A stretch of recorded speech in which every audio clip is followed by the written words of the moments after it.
This is Caleb Morgan. Drop a comment. Tell me where you're listening from and what time it is for you. It's 4:18 in the morning. Temperatures holding around 88 degrees Fahrenheit, even at this hour. No wind, not even a breeze against the tower. Just a thick, wet silence outside. The kind of silence that feels like it's pressing in on you. Like the air's gone dense with something you can't see, but you know is there. I don't know what's left out there anymore. I'm broadcasting from the emergency band on 101.9 FM, from what's left of the WZSD station just outside what used to be the northern perimeter of Knoxville. We're on backup solar now. No grid, no backup diesel since the last siphon attempt got one of the boys killed. We've got a few panels rigged, wired through a busted inverter, and a battery bank scavenged from a survivalist RV that rolled off of 40 sometime last month. This setup gives me about 5, maybe 6 hours of broadcast if I keep it low power, no heaters, no waste, just my voice and the signal. If you can hear this, you're alive. That's more than most. And if you can hear this, you might want to write down what I'm saying or repeat it back into something that works, because we're past the point of reruns and do-overs. This isn't about power grids failing or governments crumbling, not really. Those were just the dominoes that went first. This is something deeper, stranger, something that wasn't supposed to exist outside a petri dish in some black site no one ever admitted existed. The people who created it don't exist anymore either. It's been 86 days since the first breach. I know because that's when the skies turned the wrong shade of orange over Oak Ridge, and no one could explain why the air smelled like boiling plastic and raw meat. That was the first sign, not the missiles, not the fires, just a smell. A weird, heavy smell that stuck to your clothes and clung to your skin even after you washed it off. It started in Tennessee, but it didn't stay here. You all know that now. Back when the world still had journalists, the story that made it through the cracks was that a containment site went dark, that a Cold War-era lab under the Oak Ridge Reservation, some leftover mess from the Manhattan Project or one of those DARPA ghost facilities, suddenly stopped transmitting telemetry. No alarms, no signals, no radio pings, just silence. A perfect vacuum where a $1 billion surveillance net used to be. No backup crew sent in, no search team, just a black hole in the grid. That was the official lie. The one they told while they scrambled bombers over Kentucky and scrambled entire divisions into cities they didn't admit had been evacuated. But I knew someone on the inside. I haven't said his name on air yet, and I won't now. He was my brother's best friend, served with him in Afghanistan, then worked as a civilian contractor out at Site V, part of what they called Project Chimera. I know it sounds like a movie. It's not. Chimera wasn't a single thing. It was a long list of bad ideas crammed into one umbrella program. Genetic weaponization, adaptive host body redesign, self-replicating biointerfaces. Basically, think if CRISPR and a mushroom trip had a baby, then the Pentagon tried to train it like a dog. That's the best I can describe it. And from what I've gathered, secondhand notes, encrypted voicemails, dead drops with scratched out coordinates. Something they made in that lab figured out how to get out. Or maybe someone let it out. I'm not sure which is worse. The day it happened, we didn't see an explosion. We saw light, a pulse, like lightning, but horizontal, and it didn't stop at the horizon. It just kept going, stretching westward like the air itself was being peeled back. Birds dropped out of the sky. Radios screeched. Car engines locked up mid-drive. People blacked out on the interstate. I remember grabbing the sides of this desk and watching the fluorescent bulbs hum louder than they should, like they were screaming through the glass. And then everything stopped. Power, phones, towers, even the air conditioning, which was always the last to go. The silence after that was the worst part. That's when I knew something had gone completely, irreversibly wrong. By nightfall, the city was on fire. I remember stepping out the back of the station that night. The sky wasn't dark, not really. It was lit up by a dozen different fires across the valley. Smoke blurred everything, even the stars. It smelled like someone had dumped bleach and gasoline into a forest and then set it all on fire.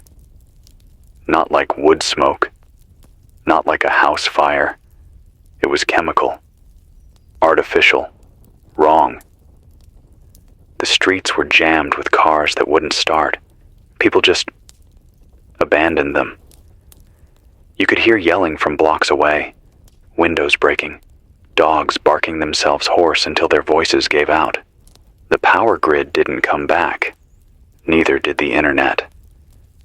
I remember someone trying to boost the FM tower manually, hoping we could get a call out. That didn't work either. I stayed here, in the booth. Didn't know what else to do. By dawn, the National Guard had rolled in, not to rescue anyone, not to restore order, just to set up perimeter fences around the old science park and the interstate exits. They came with sealed trucks and unmarked personnel, and they didn't talk. You could tell they weren't regular military. No patches, no names, no insignias, just black gear and white masks and weapons I've never seen before, not even in training films. They didn't shoot right away. They watched. For about 36 hours, they just stood there, silent, watching the roads. And then the people started changing. I don't have another word for it. Changing. First it was fevers. People collapsed out in the open, sweating through their clothes in the cold. Some of them shook so bad they couldn't walk. Then the rashes, open sores around the joints. And then something started moving under the skin. I saw it.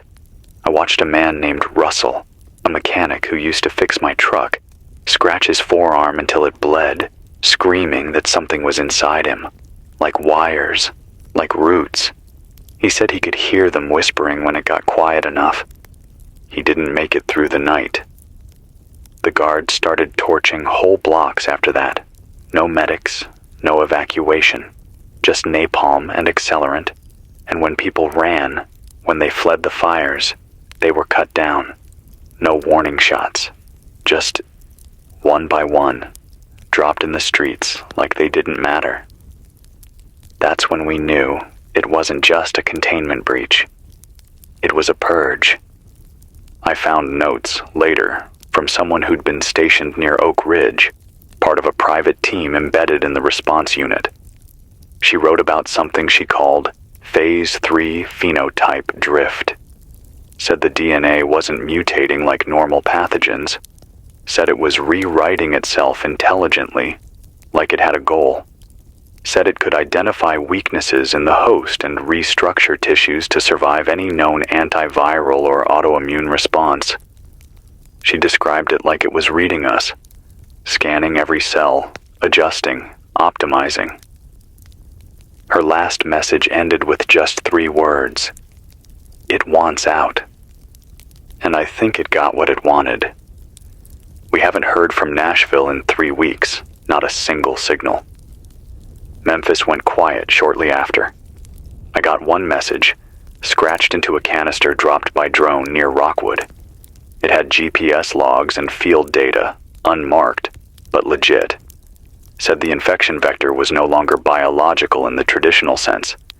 It was semi-synthetic, self-aware, able to adapt to physical barriers, could move along metal surfaces, could grow inside fiber optics. So yeah, shutting down the internet wasn't a failsafe. It was a mercy. Whatever got out, it doesn't just kill you, it learns you. I'm sorry if that's too much. I need people to understand that this isn't a plague. It's not a virus. It's a living system. And it's still learning. Hold on. I'm getting something on the low band. Might be a signal trace. Beat. Yeah, it's a survivor ping. Weak. North of Crossville. That's Sector 9.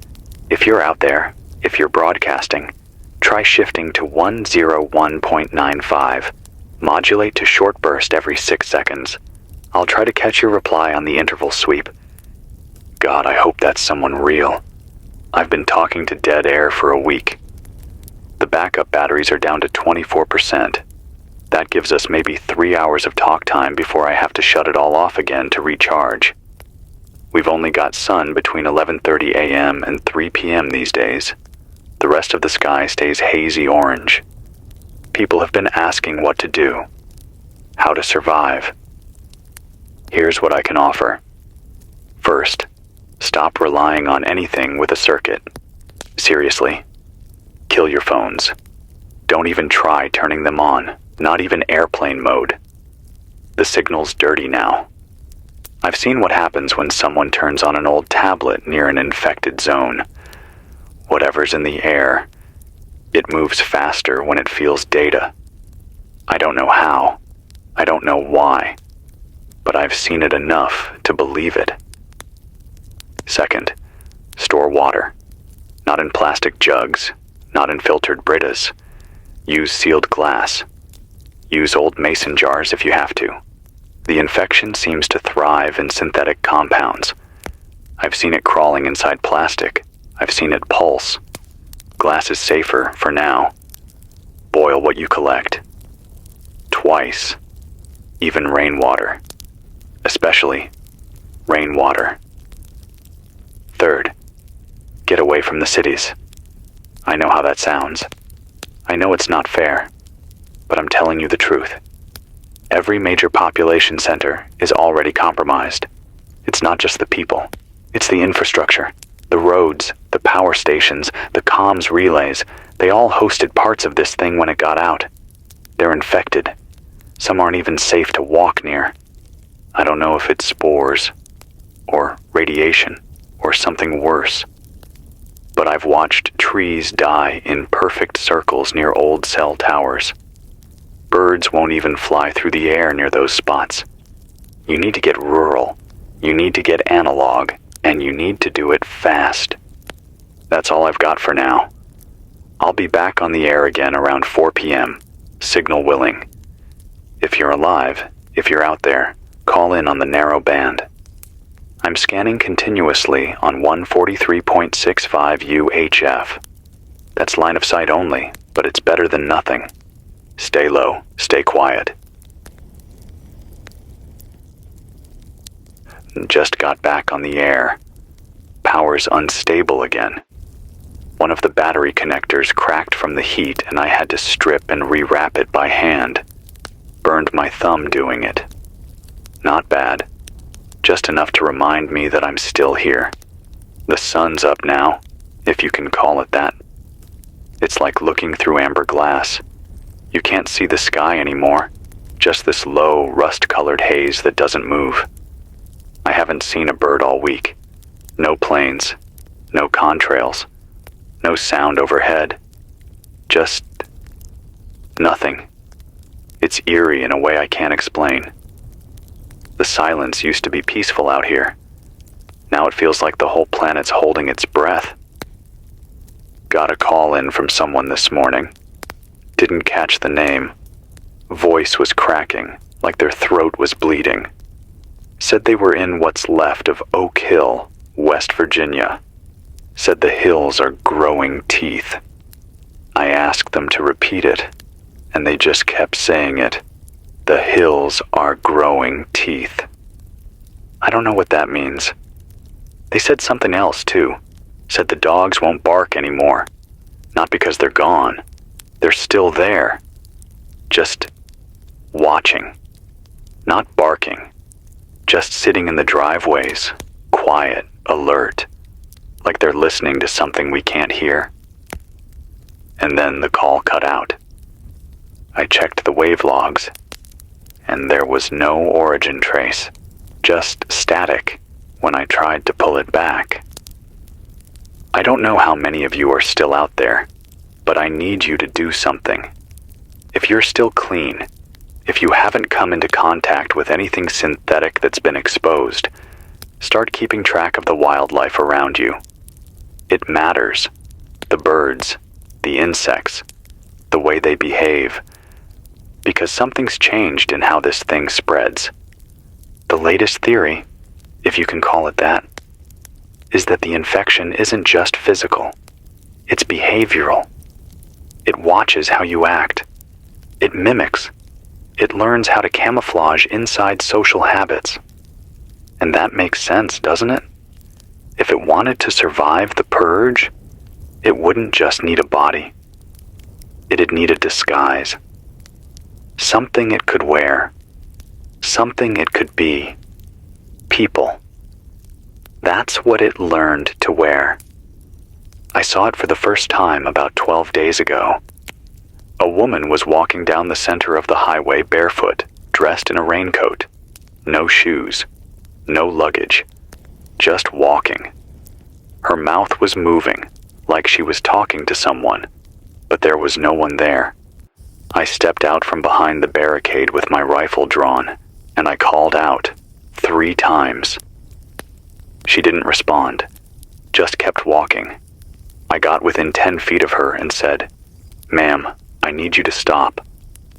She turned, but her eyes didn't. They stayed forward, wide open, looking right through me. And then her mouth started moving again, fast this time, like she was repeating something over and over, some phrase or code, like a broken loop. But there was no sound. Her lips were just running on autopilot. I couldn't pull the trigger. Not until she collapsed. She hit the pavement hard, started convulsing.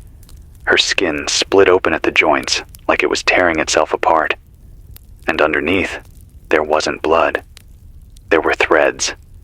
Black, wiry threads like cables, but alive, twitching, reaching, like they were looking for something else to connect to. That's when I fired. I burned the whole stretch of road after that, used the last of my alcohol reserves and lit the ditch. I stayed upwind. It burned for hours. The next morning, all that was left was glass. Since then, I've seen 3 more. I call them mimics. They look human, move like us, talk sometimes, but they're not. They're just shells wearing pieces of what they remember, like echoes pretending to be real. And the worst part? They don't know they're not real. I heard one crying for help last week. A teenage girl, maybe 17, said her name was Maya. She kept yelling that she was lost, that she'd been separated from her dad. I lowered my rifle, asked her where she came from. She said, Sector 3. I asked what that meant. She paused, tilted her head, and then said it again. Same tone, same rhythm, like a recording. I didn't wait to see what was underneath. God forgive me if she was real. But I don't think she was. If anyone still has access to old shortwave directories or ham logs, I want you to check for repeat phrases. Look for signal drift. It'll come through like a delay glitch. Repeated messages, unnatural cadence. If you hear it, don't answer. Not right away. Let it speak first. If it repeats the same thing more than twice, it's not real. We've got enough confusion without inviting whatever this thing is back into our heads. All right. Power's holding for now. Next supply run is in 22 hours if the weather holds. I'm heading toward the reservoir to check on the dam controls. If the auxiliary locks are still intact, We might be able to siphon fresh water to the farmstead near Harriman. That's where I left 4 survivors. 2 adults, 2 kids. One of them's got burns on her legs, needs antibiotics. If anyone listening is near the old Oak Grove clinic, check the emergency pharmacy. The lock code was 4829-G. Last I checked, the meds were sealed in the sub-basement. And one more thing. If you've still got a dog, trust it. They know. They know before we do. This is Caleb Morgan. I'll be back when I can. I'm back. It's 9:52 p.m. Eastern. Humidity's climbing past 80%. No wind again. Air's thick as soup and smells like burning copper. Every night's been like this since the 3rd blackout wave rolled through. It's like the sky forgot how to cool down. Like the sun comes up and just stays stuck under the skin of everything. I don't sleep much anymore. I can't. Not when I close my eyes and still hear the screams from Sector 5. The broadcast tower east of here caught a shortwave fragment around 2 a.m. this morning. It was only 9 seconds long, but I've played it at least a dozen times since then. Some of you may have caught the tail end if you were up and scanning the sidebands. It sounded like someone whispering through a fan. Distorted, fast, clipped, like they were being cut off between breaths. But if you slow it down, it's clear. It says, "They're inside the wire. We're not alone. Shut it down." That was it. No call sign. No ID. Just that. And then static. I've triangulated the frequency origin to somewhere south of Asheville, North Carolina. That's too close for comfort. If the Chimera strain reached the Blue Ridge barrier, it's either airborne or worse, encoded into something we still haven't identified. And I don't know which terrifies me more. You ever think about how fast we went from living to surviving? I mean, not just on paper. I'm talking about how quickly we let go of everything. Routines, jobs, holidays, schedules, birthdays. Gone. Just gone. Like someone pulled the thread out of the hem of society, and the whole thing unraveled in a week. People used to laugh at preppers, used to roll their eyes at generators and stored food and old analog radios. Now, I watched a man kill someone over a hand-cranked flashlight, just a little yellow plastic thing with a busted battery. He didn't even try to take the guy's pack, just beat him and left him bleeding in the road. We're past the point of manners, way past it. But there's still moments, little ones, like this morning when I finally reached that farmstead near Harriman I told you about. The kids were alive, still breathing, covered in sweat, but alive. Their mom had rigged a drip system using melted plastic bags and old copper tubing from the barn. She used gravity and clean cloth and boiled rainwater. It's not perfect, but it's working. She even set up a mirror system on the hill to signal with sunlight. That's the kind of stuff that keeps me going. That and the radio. The radio's the last honest thing we have left. I got a shortwave burst from a man named Elijah, somewhere near Springfield. Said he used to work at a university, biology department. He didn't say which school, probably a safety thing. Said his wife didn't make it. Said she changed. But he said something else too. Something I haven't been able to stop thinking about.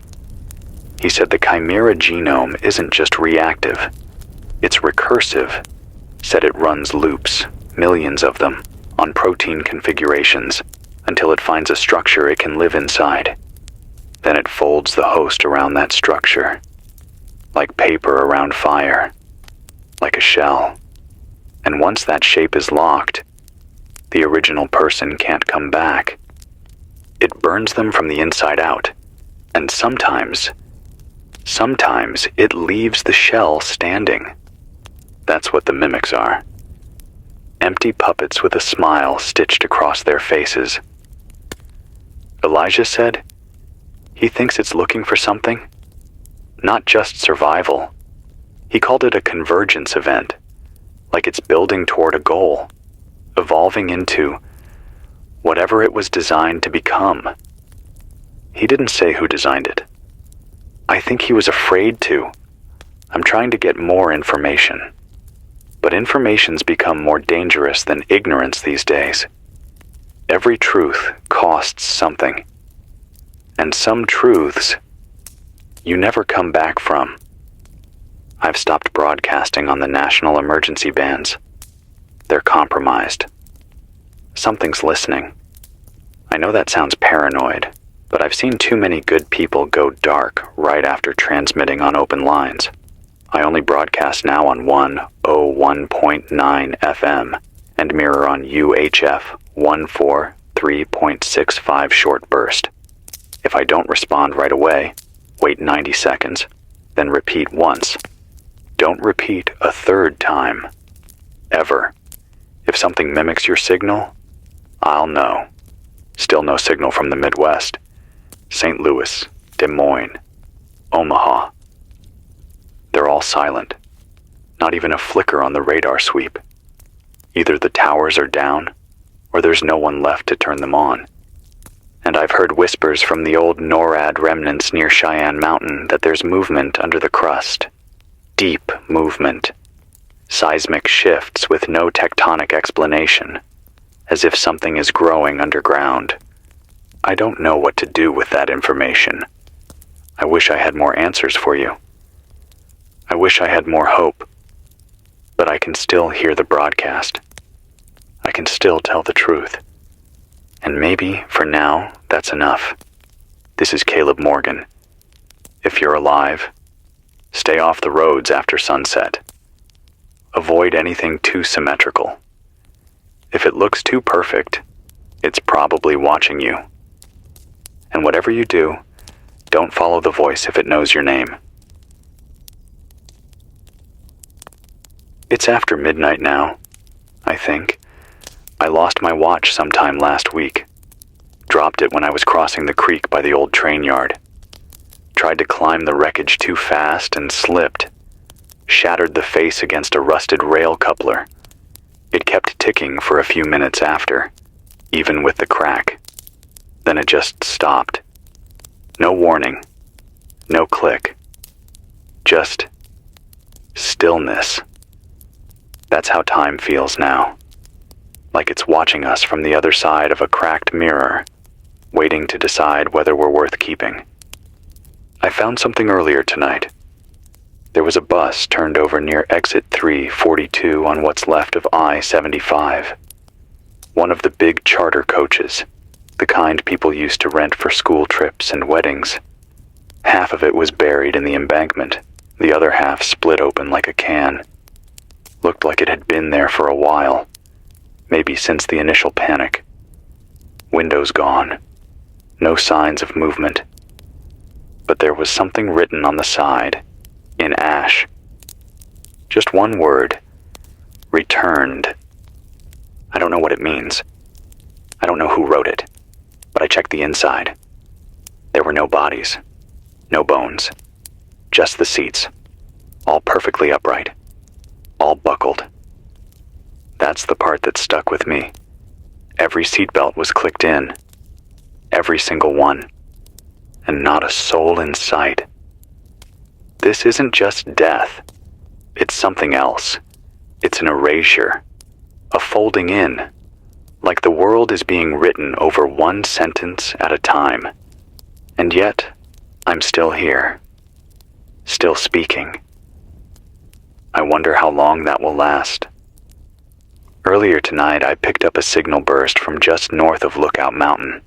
A woman, clear voice, calm. Said her name was Valerie, broadcasting from a ranger tower. She said the trees are humming. That's how she put it. Humming. Not from wind, not from animals. She said the trunks themselves vibrate, like tuning forks. Said, if you put your ear to the bark, you can feel the rhythm inside.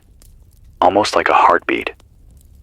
She said it started 3 days ago, just before the fog rolled in. I asked her what it meant. She said she didn't know. Then she said something else, something I haven't stopped thinking about since. She said, "I think the earth is changing to match the thing we let loose, like it doesn't belong here, and the world is warping to make room." Then her signal cut. I've tried to reach her 3 times since. Nothing but a high-pitched frequency tone, like a warning or a deterrent. I hope she made it through the night. A few people have asked why I keep broadcasting, why I haven't packed up and headed west or tried to find one of the safe zones that pop up on old emergency maps. Truth is, I don't trust what's west. Too many signals out there sound too clean, too perfect. You can hear the shape of the voice, but not the struggle behind it. No fear, no breath, just words in a row. Smiling. Cold. I don't think those voices are real anymore. I think the further you go into the quiet places, the more honest things get. Not safe, just true. And out here, I still get signs, still catch the voice of someone who remembers what it was like to be human. Like earlier tonight, around 10:30, when I got a handwritten note slipped under the door. That's not a metaphor. Someone came all the way up here in the dark and left a folded slip of paper just inside the vestibule. I didn't hear them. I was broadcasting. When I went out to check the perimeter, there were no footprints, no vehicle sounds, just the paper and the wind. It said, "We're listening. Keep going. The tower still matters." No signature, no markings, just that. And whoever it was, they knew my name. That's the part I can't shake. Because I don't say it much. Not out loud, not clearly. So either I've got allies, or the thing that's hunting us wants me to keep talking. And I honestly don't know which I'd prefer. Power reserves are stable for now. Panels took in good sunlight today. I've got about 6 hours of broadcast in the bank if I ration carefully. Might run a loop of recorded survivor pings during the next rest cycle. If I do, you'll hear the same names. Elijah near Springfield. Valerie from the tower, maybe a few more. And you'll hear me. Always me. One more voice in the static. Because we can't afford to forget each other. Not now. Not ever. If you're awake out there, write something down. Carve it into the side of a wall. Leave a mark. Make the world remember that you were here. The system may fall, but the signal can last. This is Caleb Morgan. I'll stay on the air as long as the batteries hold. You're not alone. Not yet. It's morning now, I think. Hard to tell anymore. There's no sunrise, just a slow bleed from black into orange haze. No real warmth either, the kind of light that tricks your eyes into thinking the day's coming, but your skin still tells you it's wrong. I made coffee this morning. Not real coffee, of course, just boiled roots and leftover powder from an MRE packet. But it was warm. Bitter. Honest. For a second, it reminded me of before. That second didn't last long. I found a mirror yesterday. Out by what used to be a gas station. A little standalone place off the bypass, half its siding torn off. Someone had dragged an old vanity mirror outside, leaned it up against a trash bin. It wasn't cracked, wasn't dirty. Just waiting. I don't usually stop for things like that. Mirrors have been weird lately. But I did this time. I don't know why. And when I looked into it, I didn't see myself. No shadow behind me. No mimic, no movement. Just not me. It was my face. Same features, same scruff, same tired eyes. But it didn't blink when I did. Its mouth didn't move when I did. It just stared at me, perfectly still. And then it smiled. I smashed it, of course. With the butt of the rifle. Shards flew everywhere. But none of them reflected me anymore. They just showed sky. Blank sky. I haven't told anyone else this, but it's been bothering me. Like something was watching me from inside the reflection. Like it wanted me to see what I could become if I gave up trying. I think this thing, the chimera, the infection, whatever you want to call it, I think it understands more than we do. I think it knows we fear being erased more than we fear dying. That's why it doesn't just kill. It rewrites. I saw a couple today, husband and wife, I think, holding hands and walking through the parking lot of the old mall. Clean clothes, quiet steps. Too clean, too quiet. They weren't mimics, not exactly. I think they were something newer, something between. They stopped when they saw me, just stood there, maybe 20 feet away. Didn't speak, didn't raise their hands, just watched. And then the woman said, in this soft voice, not scared, not angry, just calm, "You're still broadcasting." I nodded. She said, "Why?" And I didn't know what to say. They turned and walked away after that. No sound. No footprints in the dust. Gone by the time I reached the edge of the lot. I don't know if they were real. I don't know if I'm real some days. But I keep talking. Because maybe that's all that's left of being human, telling someone else you're still here. I've started drawing maps. Hand-drawn, based on survivor signals, old road layouts, and the paths I've walked. I mark safe wells, burn zones, collapsed bridges, places where the signal turns strange. I've got 11 full pages taped to the wall now. If anyone makes it here, they'll have something to work with. The old interstate's completely overgrown near the Roane County line. Not with plants, with something else. The vines aren't natural. They look like wire, black and fibrous, pulsing faintly when you stand near them. They coil around street signs and guardrails like they're feeding off the metal. I watched one vine drag a dead bird off the shoulder of the road, slow and careful, like it was absorbing it. I haven't gone past that point again. That's where I start marking the maps in red. If you find a red mark on any post or rock between here and Lenoir City, turn around. It's not worth the risk. You're being watched out there, even if you don't feel it yet. Another voice came through just before sunrise. Name was Dennis. Said he used to work for a municipal water board in Kentucky. He sounded tired, older. He said something's wrong with the rivers, not just contamination. He said the flow is reversing. Said they noticed it a week ago. Tributaries pulling back. Small creeks drying up from the wrong direction. Like gravity doesn't matter anymore. Like something upstream is drawing everything toward it. I don't know what that means. But he said fish are disappearing. Even the scavenger species. Just gone.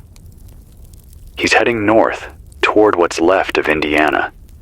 I told him that was a mistake, but he said he had to check something. He said they were building something near the old base in Terre Haute. Big, deep, lots of trucks, even after the war ended. Said the construction never stopped.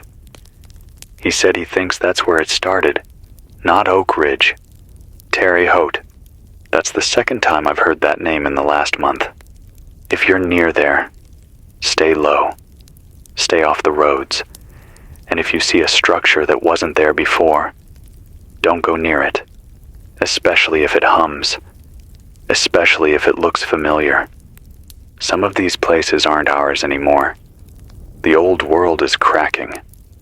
I can feel it in the way my bones ache when the fog rolls in the way time stretches, in the way memories slip.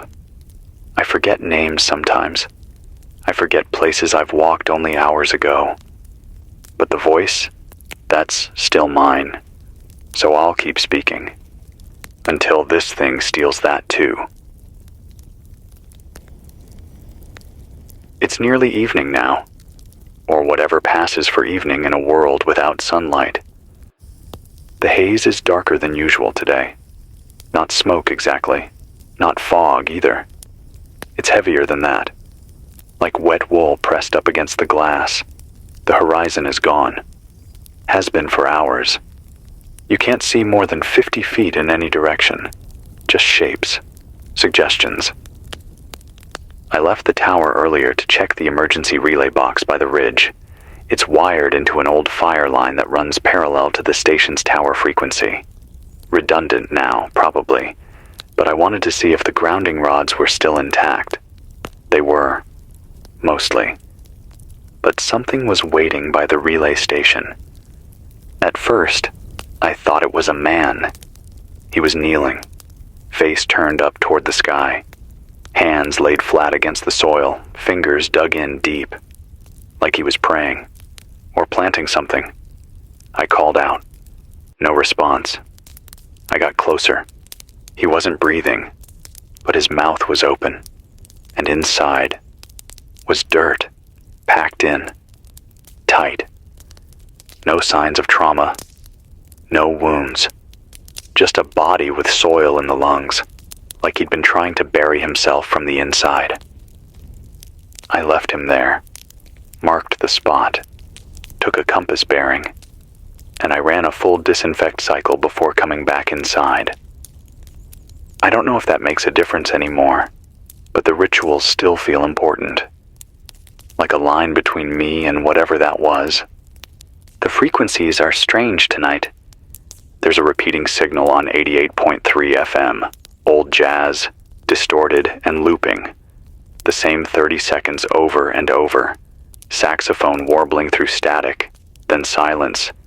And every third loop, a whisper. I boosted it, tried isolating the background. Played it through analog filters, just like the military scanners used to do before the power went out. It's a voice. Definitely human. Male.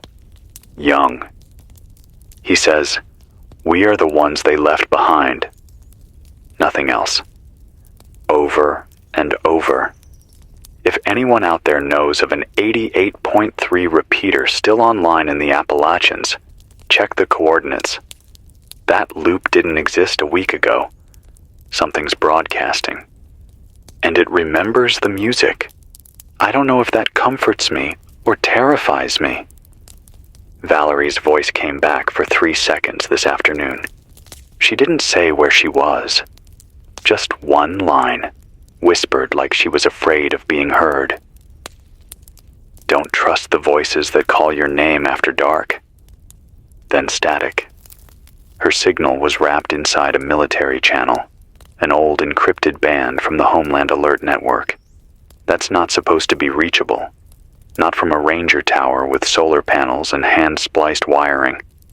But she reached it, or something did. And I have to believe it was her. If you're hearing this, Valerie, I'm still listening. You're not alone. There's another thing I haven't talked about yet. I've been hearing breathing. Not mine. Not over the airwaves. Not even through the walls. Through the tower itself. When the wind dies and the fans shut off, there's this low, rhythmic inhale-exhale that comes from the metal of the support struts. Like the tower is alive. Like it's pulling in the air around it. Like it's feeding on signal. I know how that sounds. I do. But it's not the only structure doing it. There have been reports of old bunkers humming, old towers pulsing like heartbeat monitors, bridges flexing in ways that defy weight or physics. I think the world itself is becoming a conduit, not just for sound, for something deeper. Maybe that's what the Chimera was always meant to be. Not just an infection, a signal. One that rewrites everything it touches. One that spreads not through blood, but through meaning, through belief. That's why I'm scared. That's why I keep my voice clear and my words simple. Because if this thing can hide inside language, if it can root itself in the way we talk to each other, then we're all at risk the moment we stop thinking for ourselves. It doesn't need to invade you. It just needs to convince you. More and more survivors are reporting voices in the woods, not screams, not threats, just familiar words, sometimes from loved ones, sometimes from the radio, repeating back things they've heard before, trying to sound normal, like echoes in the shape of people. One caller, I think his name was Raphael, said he followed the voice of his mother into an abandoned mill. She'd been dead for 2 years, but the voice knew what she used to say, knew the lullabies, the old stories, the phrases. He got out, barely, said the thing in the dark didn't chase him, just whispered, "You left me behind. I don't know what to tell you anymore, except this. If you're still yourself, protect that. Write things down. Keep paper. Draw symbols that matter only to you. Sing songs only you remember. Leave fingerprints on the world in ways nothing can mimic. This is Caleb Morgan, still breathing, still real, still watching the red horizon fade to black. I'll be back when the tower lets me." It's nearly 2 a.m. I haven't slept. There's something in the woods again. I saw it this time, just outside the north fence line, about 30 yards from the broadcast shack. It was standing next to the water pump, leaning slightly forward, head tilted, just watching. I didn't hear it arrive, didn't see it move, just glanced up from the panel and saw the shape. Tall, thin, wrong. It didn't have a face, just a smooth surface where the features should have been. Almost like a mask made of skin, but it wasn't motionless. It was breathing. The chest rose and fell, slow and deliberate. Too slow. I turned off the outer floodlight. It didn't react. I watched for almost 10 minutes. Then the clouds shifted and moonlight hit the clearing, and it was gone. No sound, no footsteps, no scent, just empty space. I'm not even sure it was ever there. But the pump had frost on it, thick, dense, like whatever stood there drained the heat from the air itself. The thing about this infection is, it's not just biological, it's environmental. It warps rules we didn't think could be warped. And when it learns, when it mimics, it doesn't just copy what we are. It copies the shape of our fear. It gives it a body. And if I'm being honest, I think it listens to these broadcasts. Not passively, not like a person, like a tuner. Like it's trying to find the frequency of our minds, the thread that connects a voice to a thought. That's why I've started mixing things in. False trails, jumbled phrases, half-truths coded into the signal. If I'm being hunted, I want it to choke on noise. That probably sounds insane, but everything else already is. There's something else. I've been noticing patterns in the power drain. The batteries are fine, stable voltage, decent charge rate from the panels when there's light. But lately, during specific transmissions, I see surges, Little jumps in the amperage, always during certain frequencies, always when I play back survivor calls, and they coincide with whispers. Yes, whispers. Not in the booth, not in my head, in the playback static, buried deep. I isolated one earlier, played it through an old analog cassette system, slowed it down by hand using a pencil spool. What I heard wasn't English, but it sounded like language, soft, liquid syllables, too regular to be random. I recorded the waveform on paper.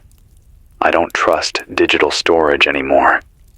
If you hear a whisper during playback, don't try to understand it. Don't replay it. Don't let it repeat. It might not be meant for you. I think that's how it travels now. Through rhythm, through meaning.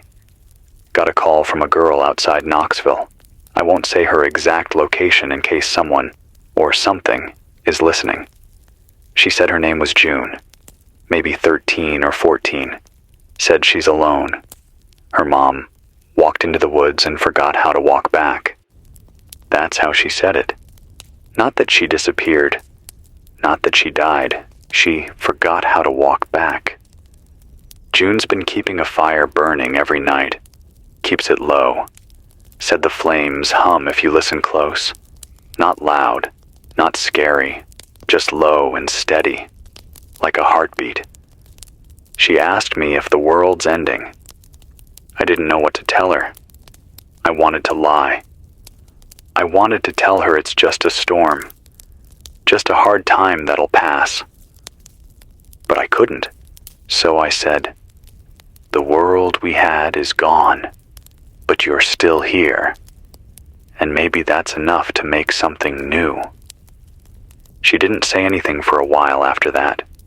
Then she said, "Okay." And the call dropped.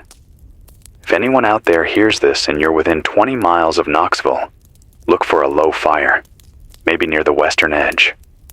Leave something, a note, food, a light. But don't approach too fast. She's just a kid, and she's still got something real inside her. We need to protect people like her. Because if the Chimera wins, the first thing we lose is childhood. The rest goes after. I'll stay on the air another hour, power allowing. Got one more message from Springfield I need to process. Elijah again. He started hearing things under his floorboards. Says it sounds like a slow scrape, like something wooden being dragged. I'll listen to it off air. For now, remember, if it speaks in your voice, don't answer. If it knocks once, ignore it. If it knocks twice, run. This is Caleb Morgan. Still here. Still fighting. Still real. Something's wrong with the mirrors again. I've covered the last one in the tower with duct tape and cloth, but I still feel it. That sense, like something's watching from the glass. Like the room has one too many reflections. Like the light's bouncing off something that shouldn't be there. I caught my own reflection blinking late.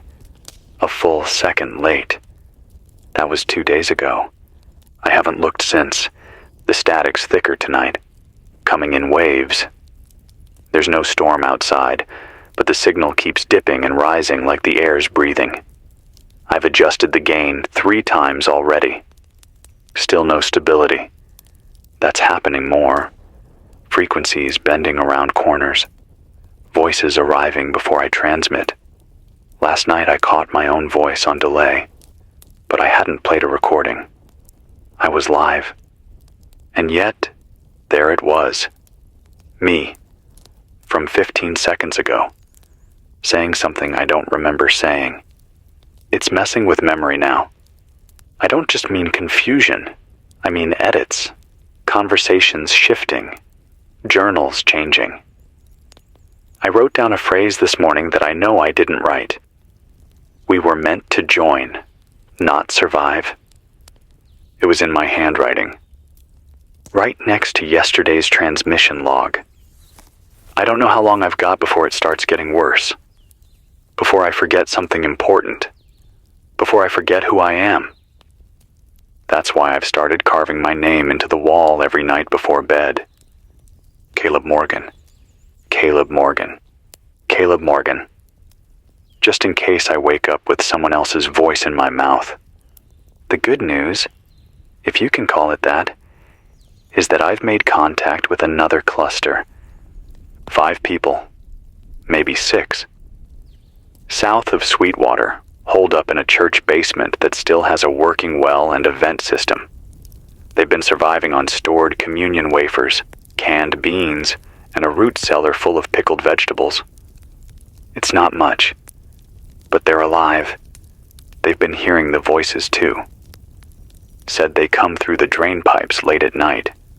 Said they don't sound angry, just curious. One of them, a man named Jason, said he heard his son's voice asking him to come upstairs. His son died 5 years ago in a car crash. Jason didn't go upstairs, but one of the others did. A woman named Sheila. She never came back down.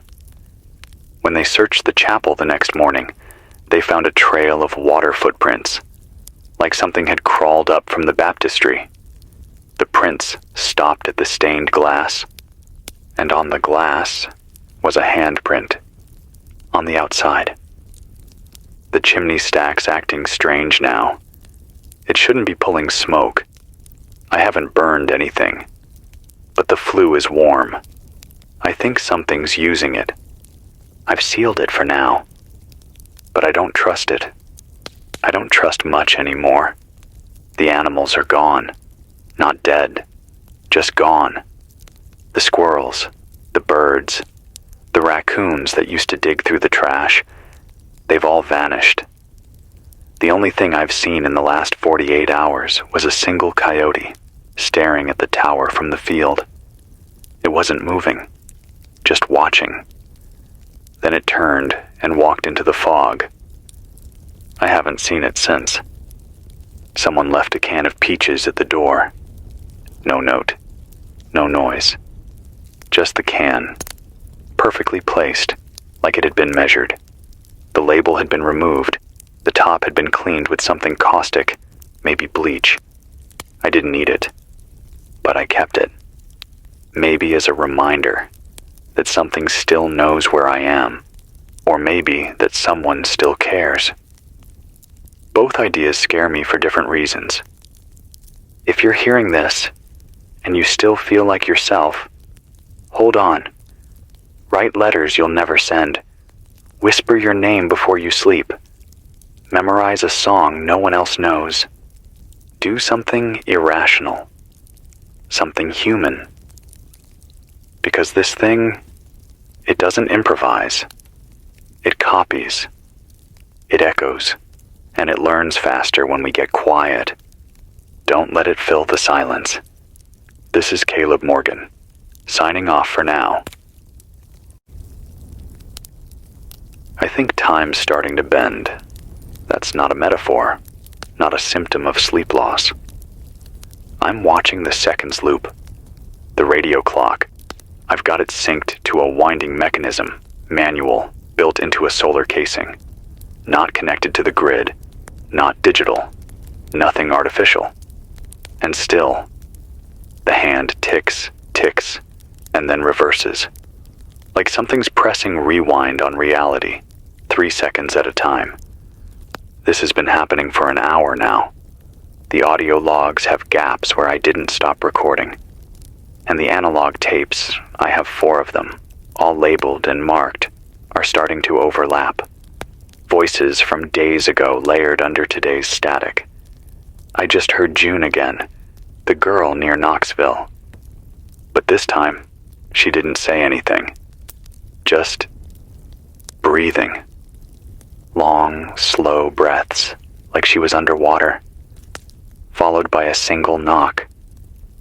And then silence. I haven't heard her since.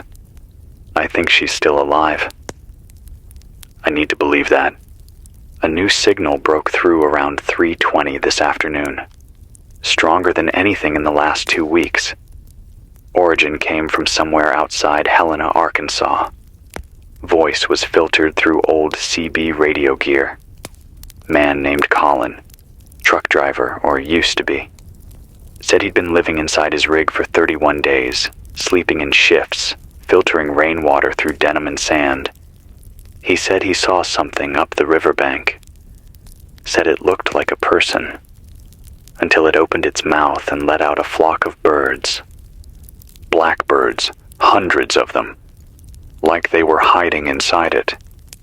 He said they didn't fly away. They circled, came down, disappeared into the next body. Said the creature didn't fall, just turned and walked back into the trees. Colin's heading north now. He said the roads south are gone. Not flooded, not bombed. Gone. Asphalt crumbled, bridges collapsed without weight stress, like the earth just gave up holding them. He's headed toward the Mississippi River. I told him that was dangerous, that something's been pulsing under the river for weeks. He said, "I know." And then he ended the call. I don't know what to make of him, but he didn't sound like he was losing it. He sounded like someone who'd seen too much and decided to walk into it anyway. There's been tremors again, just small ones, enough to rattle the window frames. No quakes, no plates shifting, just deep movement, like a heartbeat under the dirt, like something turning in its sleep. I'm afraid it's waking up. I know how that sounds. But you haven't heard what I've heard. You haven't stood in the middle of the field and felt the ground breathe. I think the earth is changing shape. Not from tectonics, from mimicry. I think the planet itself is being rewritten, one memory at a time. Old buildings vanish, roads go somewhere new, entire forests rearranged overnight. I walked 5 miles yesterday and found myself 2 miles north of where I started, without turning. There are no maps now, only stories. And we have to keep telling them, or they'll disappear too. The Chimera isn't just adapting anymore, it's replacing. That's why I'm recording this. That's why I'll keep speaking until the batteries melt and the cables corrode and the tower folds into rust and memory. Because if we go quiet, we vanish. If you're still out there, remember, this voice is real. The breath behind it is real. The pain behind it is real. And that means you are too. This is Caleb Morgan. I'm still here. I don't know what day it is anymore. I mean, I know the numbers. I've got them scratched into the doorframe. Every time the sun disappears and returns, I mark it. But that doesn't mean anything now. Not when the nights are longer than the math allows. Not when the stars move different. Or stop moving at all. I looked up earlier, maybe an hour ago, and I realized the same 3 stars have been in the same exact place for 4 nights. Unblinking. Unmoving. Like they're not stars at all. Like they're watching. I don't think they're ours. And I know that sounds like madness, but you'd say the same if you were here. If you saw what this place is turning into. The air's thick again. It tastes metallic, like licking a dead battery. And I can hear this low hum behind everything. Not in the wires, not in the fans, not even on the airwaves. It's in the walls. It's inside the tower. There are nights when the steel frame creaks for no reason. No wind, no heat shifts, just groaning like something is pressing against it from the outside, like fingers testing its shape. Sometimes I think it's trying to remember how it was built, so it can unbuild it. I haven't said this out loud until now, but I think something came in last night. I was sleeping, or half sleeping. You never really rest out here, but I heard the latch click, just once. Software, the kind of sound you only notice when your ears are trained to survive. I didn't move, didn't reach for the light, just waited. And then I heard breathing, not mine, shallow, dry, not afraid, just present. I held my own breath and listened for what felt like hours. And then, nothing. Just the click of the door closing. I haven't found any prints, nothing stolen, nothing broken. But something was here, and it left a drawing. A single sheet of paper on the console this morning. No message, no mark. Just a shape, a spiral, drawn in tight loops, black pen, no breaks. The kind of pattern people draw when they're trying not to scream. And at the center, a circle. Perfect, clean, uninked, empty. I burned it. Not because I was afraid of the spiral, because I was afraid of what might fill the circle if I kept looking. Survivor report came in through pulse band modulation just after midnight. Weak signal, full of packet loss. But I caught a name. Sarah. Somewhere near the ruins of Lexington. She said she's been seeing copies of herself. Not mirrors, not hallucinations. Copies. Standing still in places she's about to go. Wearing the same clothes, same wounds, staring at her without moving. Like shadows sent ahead of her to make sure the world doesn't shift too fast. She followed one of them once. Said it walked into a building, then disappeared behind a wall. When she tore down the drywall, there was no room, no crawl space, just dirt. She said she thinks the infection is learning how to preview us. Like it's not just copying us now, it's predicting.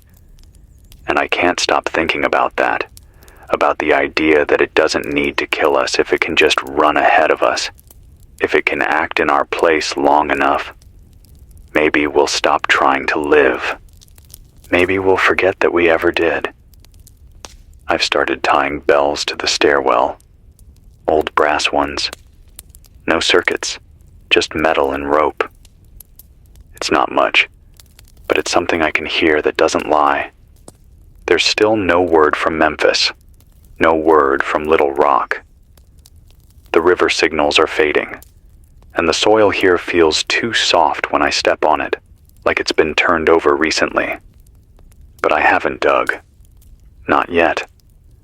I'm afraid of what I'll find. This is Caleb Morgan. Still transmitting. Still real. Still scratching my name into the doorframe each night, before the dark presses too close. If you're listening, leave something behind. Even if it's just your name in the dust. Make it known that you were here, that you refused to vanish quietly. I'll be back soon, if the voice is still mine. It rained last night, first time in a while. You'd think that would be good news, but it wasn't water that fell. Not exactly. It started as a drizzle, silent, sticky, almost oily. The kind of rain that leaves film on your windshield even after a hard wipe. Only this time, it didn't evaporate. It clung to everything, to bark, to metal, to skin. It shimmered under flashlight like spider silk, and when it dried, it left behind these tiny black specks, so small you'd miss them unless you were looking. But I was looking. I scraped one into a dish and burned it. Should have just left it alone. It didn't melt. It twitched. Then it curled in on itself and turned to dust. Whatever came down last night, it wasn't weather. It was fallout. Organic fallout. I think something in the sky is breaking open, not exploding, just opening, like a seed pod, like it was waiting for the right conditions. This infection, it's not just on the ground anymore, it's airborne, and it's smart enough to wait for the wind. I sealed the vents, reinforced the windows, brought the radios down into the basement room for now. It's not perfect, but it buys me time, and time is the only thing left worth buying. I heard from Elijah again.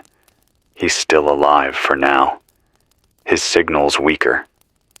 His breath sounds ragged. I think he's infected, but holding it back somehow. He said the mimicry isn't random, it's targeted. It chooses patterns, families, friendships, communities. It learns what binds us, then copies the ties. Not just people, but routines, roles, memory. He said it doesn't just want to become us. It wants to replace the spaces we leave behind, so no one notices the gap. And I keep coming back to that phrase he used, convergence event. He thinks it's happening now, that the Chimera was never meant to be a weapon of war. It was a prototype for something bigger, a new kind of consciousness, distributed, adaptive, rooted in biology, but not bound by it. Something that doesn't just evolve, it absorbs evolution itself. He said we were meant to carry it. But we weren't ready, and now it's carrying us instead. I don't know how much of that I believe. I don't know how much of it I want to believe. But I trust Elijah. He was the one who first warned me not to listen to voices that knew my name. And tonight, I forgot that rule. I was halfway through calibrating the solar inverter when I heard it. My name, software, almost gentle. Caleb. No radio. No static. Just outside the hatch. I froze, waited. It came again. Caleb, it's me. It sounded like my brother. Same drawl. Same weight on the vowels. But my brother died in the first wave. He bled out trying to save a family of strangers on the interstate.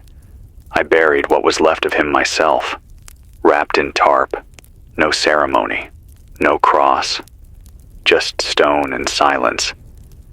I didn't open the hatch, but I wanted to. God, I wanted to. The worst part wasn't the voice. It was what it said next. Don't you miss how quiet it was before all this? And in that moment, it knew. It knew the guilt, the weight, the longing. It reached for the memory. I try to forget. That's how it works. It doesn't just copy who you are. It waits until you doubt who you are and fills in the silence. I stayed quiet. After a few minutes, the voice stopped, but the handle to the hatch was warm. I haven't opened it since. I don't know what's out there anymore. Maybe it's not even out there. Maybe it's here, in the walls, in the signal, in me. But this voice, this is still mine. I won't let it go without a fight. If you're still listening, hold on to your name. Say it when you wake up. Say it before you go to sleep. Carve it into the wood if you have to. Because once the world forgets your shape, it won't ask questions before replacing you. This is Caleb Morgan, broadcasting from what's left of Tennessee, alive for now, and this voice is still mine. I stayed off the mic yesterday, didn't broadcast, didn't record, didn't speak at all. I needed silence. Not the kind we used to chase for peace, but the kind that lets you feel what's crawling under the floorboards of your own mind. The kind of silence where the world stops pretending and you get to ask yourself the hard question, am I still me? That's a dangerous question now, because the answers change every day. You spend long enough in isolation with broken clocks, half-finished meals, no sleep, and the distant memory of what normal used to sound like, and you start unraveling, quietly, like a thread coming loose from a coat you've worn too long. You don't feel it go, but you see it in the mirror. Or worse, you see it watching from the mirror, like something inside your reflection is waiting for your body to forget how to be yours. I saw something move under my skin last night. I don't think it was real. At least, I don't want to think it was real.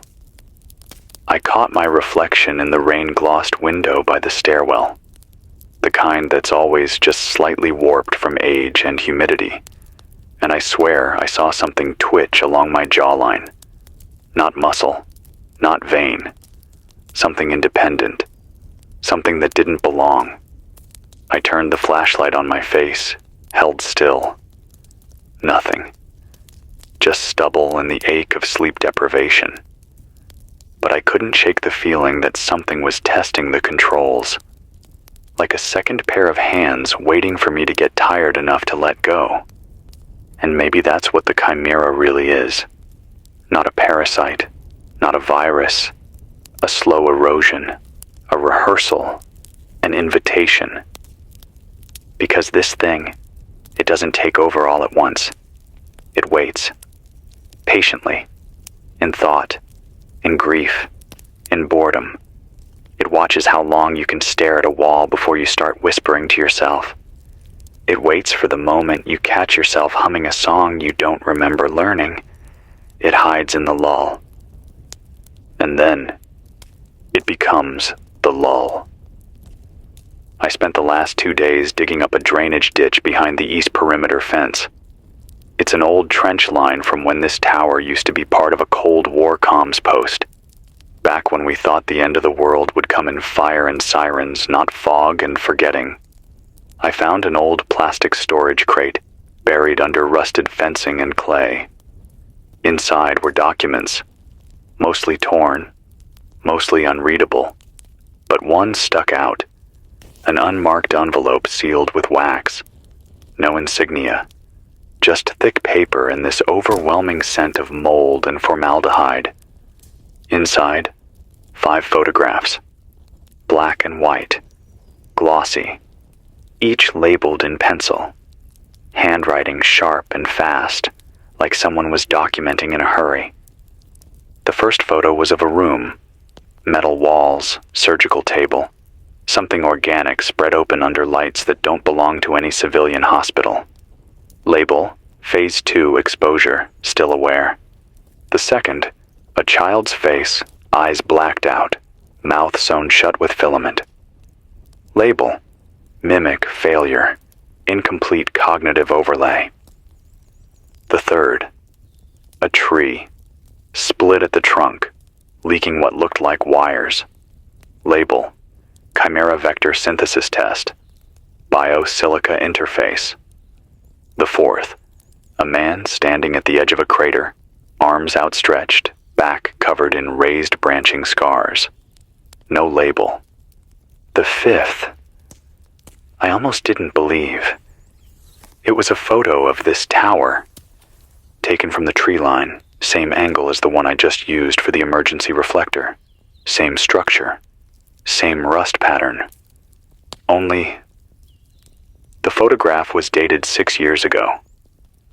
6 years before Project Chimera was officially even whispered about. 6 years before I ever set foot in this building. 6 years before I knew the word containment could mean the boundaries of your own thoughts. And whoever took that photo, whoever knew this would be a sight worth watching, they were already too late. Because this place, it remembers. You ever feel like the world isn't just ending, but replacing itself while you watch? Not in some apocalyptic burst, but quietly, piece by piece? Like a theater set being dismantled behind the scenes while the play still runs, hoping you won't notice the fake windows, the hollow doors, the stage lights pretending to be stars. I feel that every time I step outside. Nothing's sharp anymore. Trees aren't trees. They're sketches of trees. Roads don't feel like they go anywhere. I walked east for an hour yesterday and swear I circled back to the tower without turning. It's like space itself is folding, but not randomly, deliberately. I think something is rewriting the geography, not just physically, but narratively. Like a bad dream trying to convince itself it's real by making you walk the same hallway over and over until you stop asking where the door went. And I'm tired. I won't lie about that. I'm so tired I caught myself talking to the antenna yesterday. Full conversation. Questions, answers, laughter. Only realized I was alone when I sat down and the wind stopped responding. But I'm still here. Still breathing. Still carving my name into the doorframe. Because that's how you stay human now. One letter at a time. This is Caleb Morgan. If you're still out there, if the signal finds you, hold on to your shape. Don't let the world round your edges down to nothing. Don't let it smooth you out. You are not a pattern. You are not a copy. You are the original. And originals make noise. Something happened around 4:10 this morning. I don't know if it was physical, psychological, or somewhere in between, because the lines between those things don't hold anymore, not here. I was asleep, or nearly asleep, on the floor beside the radio cabinet. I dozed off against a stack of cassette logs from last week, using a coat as a pillow and the sound of distant thunder to hold the silence back. I've been rationing rest, measuring it in hour-long fragments, because deep sleep makes you vulnerable, not just to what's out there, but to what's in here. Dreams don't behave anymore. They run like broken film strips, looping wrong scenes, people who shouldn't be alive, voices that belong to no one you've ever met. And sometimes, when you wake up, you're not sure you left the dream behind. But this wasn't a dream. I woke up because the room was humming. Not the electrical hum, not the normal resonance you learn to ignore when you live in a radio tower surrounded by scavenged wires and mismatched solar charge regulators. This was deeper, colder, a tone in my bones. Like something was pressing down on the signal of reality itself, forcing it to flatten under its weight. I sat up, hand on my sidearm, eyes on the shadows near the hatch, and I swear the walls were breathing, just enough to throw off the lines. Inhale, exhale, not fast, not panicked, just slow, deliberate, present, like the structure was hosting something it hadn't agreed to, and now it was adjusting to make room. Then the lights flickered, just once, one blink, long enough for everything to go dark, long enough for me to see a silhouette reflected in the glass panel across the room. My silhouette. But it didn't move when I did. It stood, perfect posture, no shake in the shoulders, no sweat, no weapon in hand. Just me, with stillness where fear should be. I moved first. It didn't follow. The light came back. The reflection was gone. I checked every corner of the room, every door, every seal on the vents. Nothing, no breach, no prints. But when I checked the wall by the terminal, someone, something, had scratched a word into the steel with what looked like a nail or a claw. Received. That's it. Just that word. Nothing else. I didn't write it. No one else could have. I've been alone for 5 days, unless I'm not. And I think that's the real game here. This isn't invasion in the way we used to imagine it. It's not monsters smashing cities or alien fleets blotting out the sun. It's erosion, repetition, doubt. It's a system that studies you long enough to become plausible, just familiar enough to slip past your defenses. It doesn't kick down the door. It reminds you it was already inside. The Chimera strain has changed again. I know this because the people I've talked to lately don't sound like survivors anymore. They sound rehearsed, not fake, not stiff, just too prepared. Like they know what I'm going to say before I say it. Like their pauses are calculated for comfort. Like their voices are trying to keep me calm. That's what tipped me off. People don't do that anymore. Not naturally. Not in this world. The only ones who do are the ones trying to keep you from running. So I've started asking questions. Quiet ones, personal ones. Questions with no pattern. What's your favorite smell? What's the first thing you broke as a child? If you had to lose one of your 5 senses, which one would it be and why? Most people hesitate. They search themselves. They answer with memory and hesitation and humanness. But the ones who answer too fast, they always say something like, I don't need senses. I remember everything. That's not an answer. That's a script. And once I hear that, I cut the line. I'm sorry if I've cut off real people. I truly am. But the cost of listening too long now is existential. And I don't use that word lightly. Because this infection isn't just in blood or air or machines. It's in communication. It's in intention. That's why I've stopped broadcasting at regular times. That's why I changed the rhythm of my voice, added hesitation, scratched out the timestamps on my logs. Because if this thing is listening, then it needs a pattern to mimic. And if I become a pattern, I become vulnerable. I don't know how much longer I can keep improvising. There are only so many ways to say you're afraid before the fear becomes wallpaper. And I'm afraid. Deeply. Not just for myself, but for the idea of what we're losing. Not just people. Permission. The permission to trust a voice. To lean into silence without wondering if something in that quiet is shaping itself into your mother, your lover, your old friend, your dog. I don't know what's real anymore, but I know what isn't. This thing, this system of replacement, it doesn't cry. It doesn't pause mid-sentence to swallow the lump in its throat. It doesn't doubt itself. It doesn't stammer when it talks about people it's lost. It speaks with clarity. It speaks like a program that learned grief but never felt it. So let me be clear. I am tired. I am afraid. I miss my brother's laugh. I miss the sound of running water that doesn't carry echoes of other people's screams.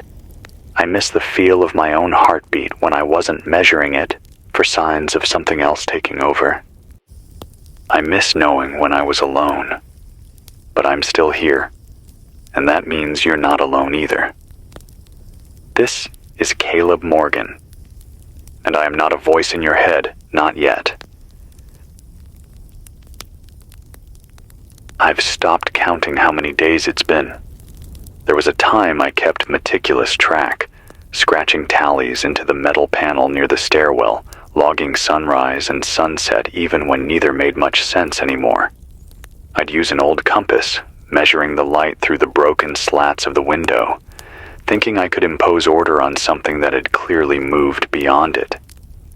That if I could still name the time, I could hold on to the world that used to revolve around it. But time doesn't move in a straight line anymore. Not here. Not in this tower. I sleep for what feels like hours, wake up, and the sky hasn't changed. Sometimes it gets darker the longer I'm awake. Sometimes it brightens at night. Sometimes I swear I see the same cloud formation drifting past the same piece of sky 3, 4, 5 times in a row, like it's caught in a loop, like the sky's running on reruns.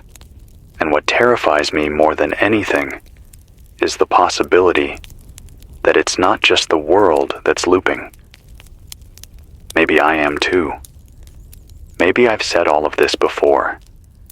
Maybe I've been broadcasting this exact string of words to a world that isn't listening for longer than I can comprehend. And maybe there's no one left on the other end of the line, just static in the shape of memory trying to find something to anchor itself to. The strange thing is, I don't feel gone. Not entirely. I still remember things that matter. I remember my father's hands, thick-knuckled, calloused from years turning bolts under busted engines. I remember the way he'd rest his coffee mug on the roof of his truck, like it belonged there more than in his hand. I remember my sister's voice when she used to read stories aloud, always too fast, too eager to reach the next line. I remember the smell of rain on pavement, the kind of rain that hit hot concrete and steamed like the earth was exhaling. I remember silence that didn't scare me. But those memories feel fragile now, like postcards soaked in oil. Still legible, still recognizable, but slippery, dangerous to hold for too long. Because something is eating the past, slowly, quietly, not with fire or violence, but with revision. I've started noticing inconsistencies in the old logs. Tapes that once contained survivor calls now hold silence. Journal entries with words that twist when I reread them. Whole pages replaced with phrases I know I didn't write. My handwriting, but not my thoughts. One entry just says, "You are the broadcast now." Another, "Stop pretending the air doesn't know your name." And last night, I found an entire cassette reel marked with a date from 2 weeks in the future, labeled in my handwriting. But the audio isn't me, not my voice. Not even close. It's wrong. It starts with static, then a hum, then a voice I can't describe. Male, maybe. Calm. Too calm. The kind of voice designed to reassure you when your house is burning down. And it says, "Welcome back, Caleb. Let's finish what you started." Then it laughs. That's all. Just one laugh. But it doesn't stop. It loops. A perfect looping chuckle that sounds like it was recorded once and then folded over itself like a Mobius strip. I smashed the tape player. Then I burned the tape. I watched it curl and blacken and finally collapse into ash.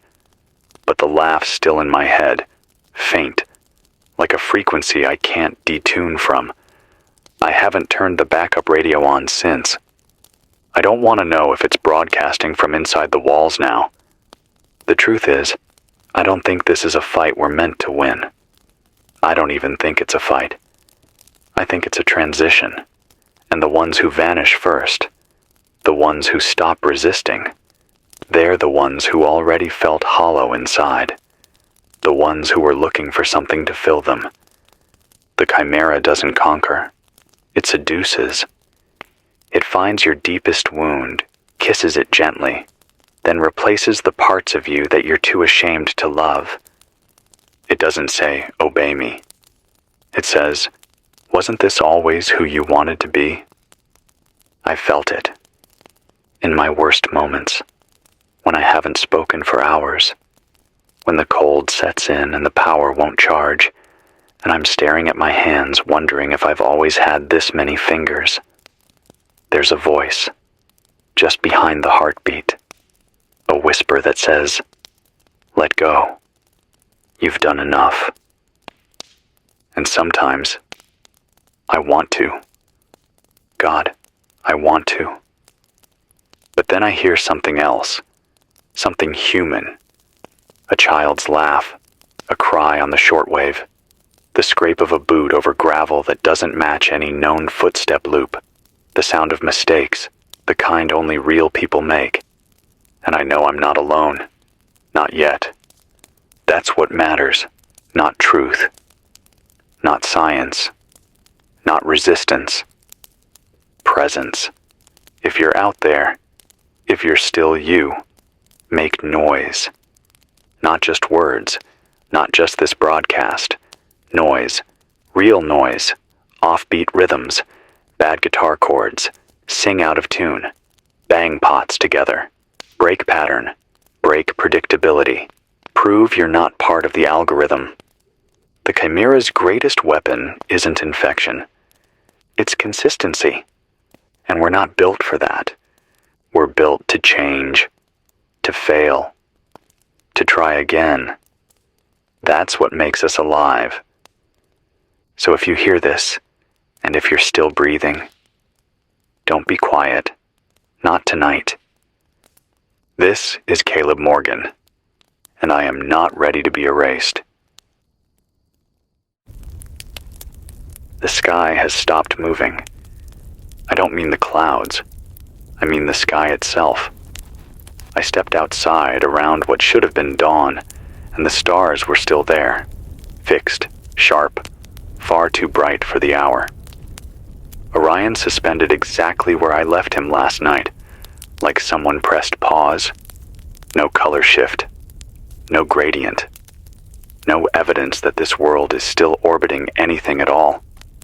It's as if the planet has unhooked itself from time and is now floating in some slow, suffocating stasis. But the strangest part? The birds were singing. Not many.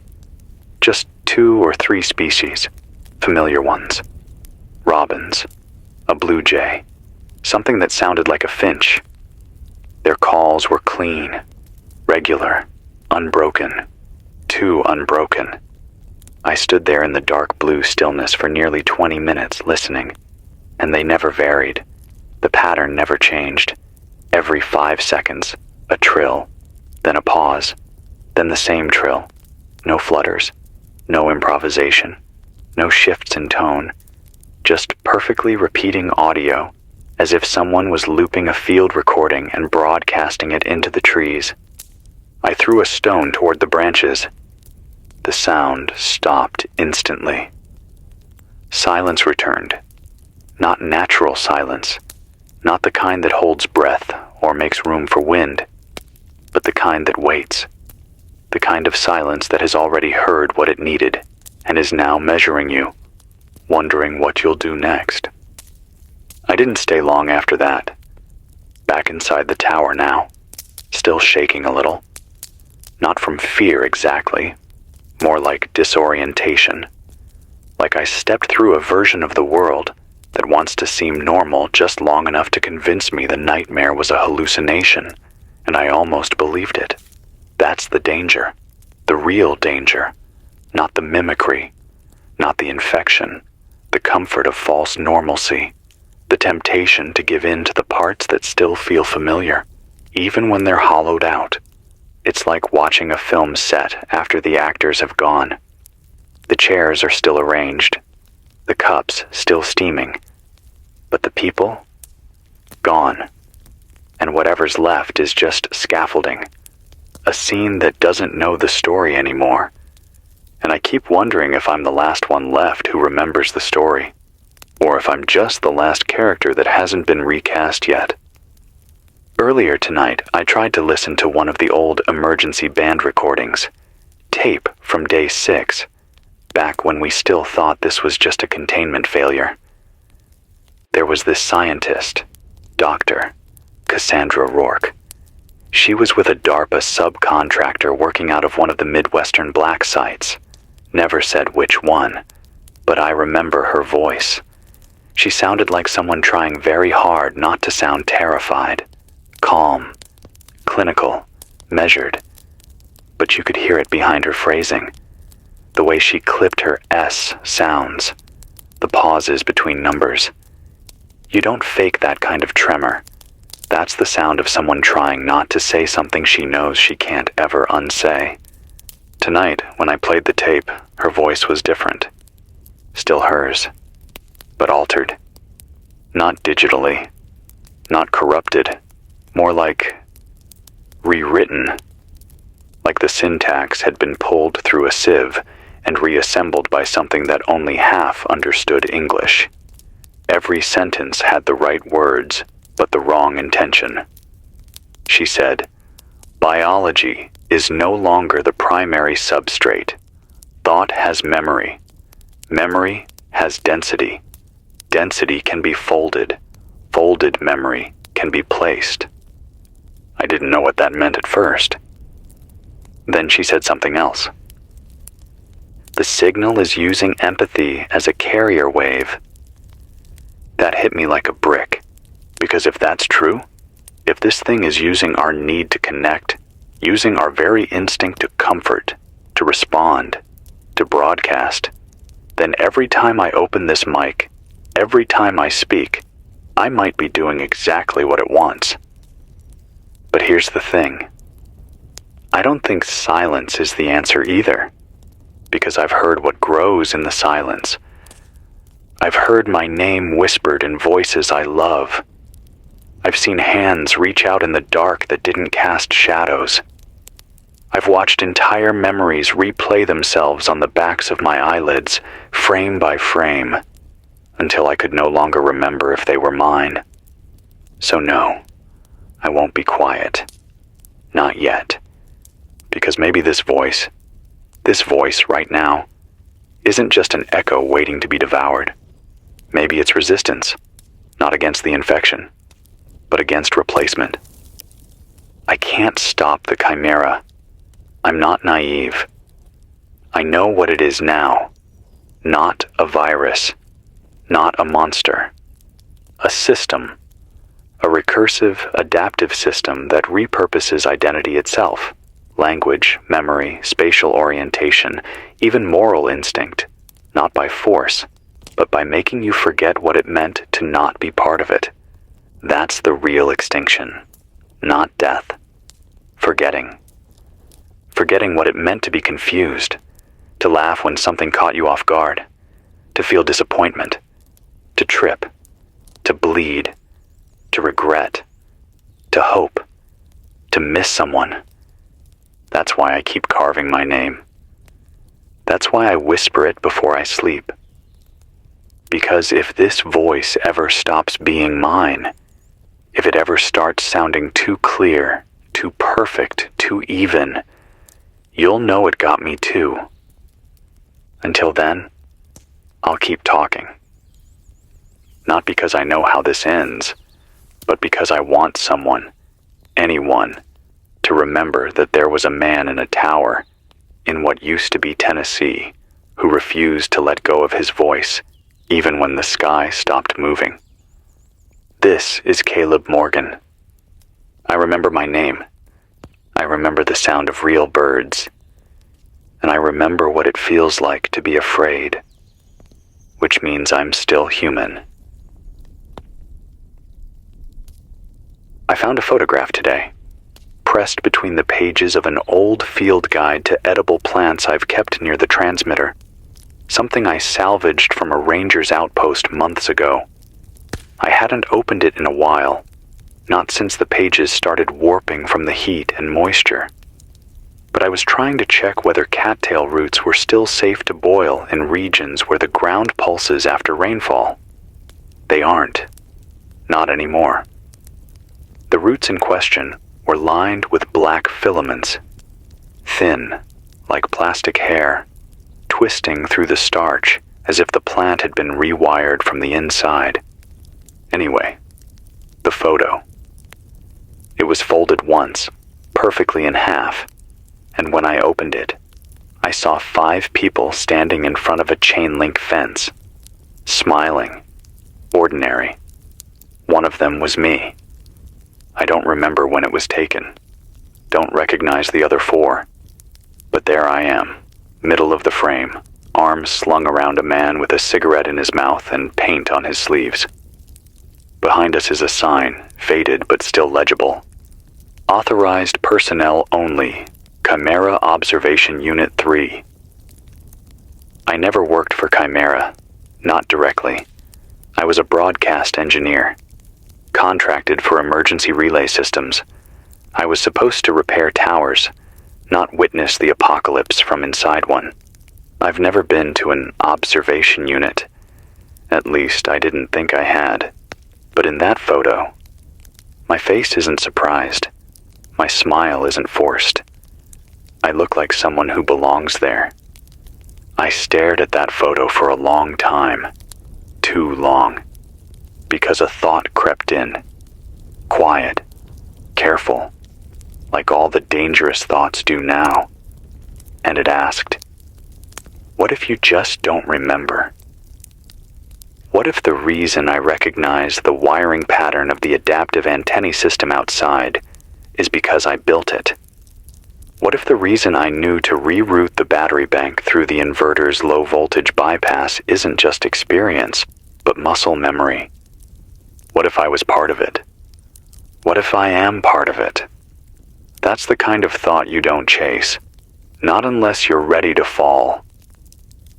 I burned the photograph, watched it blacken and curl and vanish, atom by atom, into a curl of smoke that smelled like nothing at all.